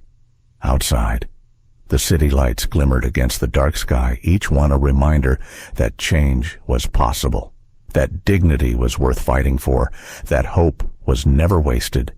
And somewhere deep within, Anthony Rhodes knew the journey was far from over, but he also knew this: they had already shifted the world, one story at a time. The story of Anthony and Caleb Rhodes is more than a single incident on a plane. It is a mirror held up to society. It reminds us that prejudice often hides in ordinary places: an airport gate, a classroom, even a boardroom. The lesson is simple, yet profound. Silence in the face of injustice is a choice, and it teaches the next generation either to shrink or to stand. For older audiences, the story challenges us to reflect on what legacy we are leaving behind. Are we handing our children fear, or are we showing them courage? Anthony chose to fight, not with anger, but with principle and persistence. His son learned that dignity cannot be given or taken, it must be claimed. In daily life, this lesson applies in moments both small and large: correcting someone who stereotypes, standing beside a neighbor who feels isolated, or simply choosing to see humanity first in every interaction. It's about persistence, not perfection. The story reminds us that the struggle for dignity is generational, but each of us has the power to push the world forward, one choice at a time. Thank you so much for spending your time with us and for opening your heart to this story. If it touched you, please give it a like, share it with someone who needs to hear it, and don't forget to subscribe to our channel. Together, we can keep these stories alive and create a community built on dignity, respect, and hope.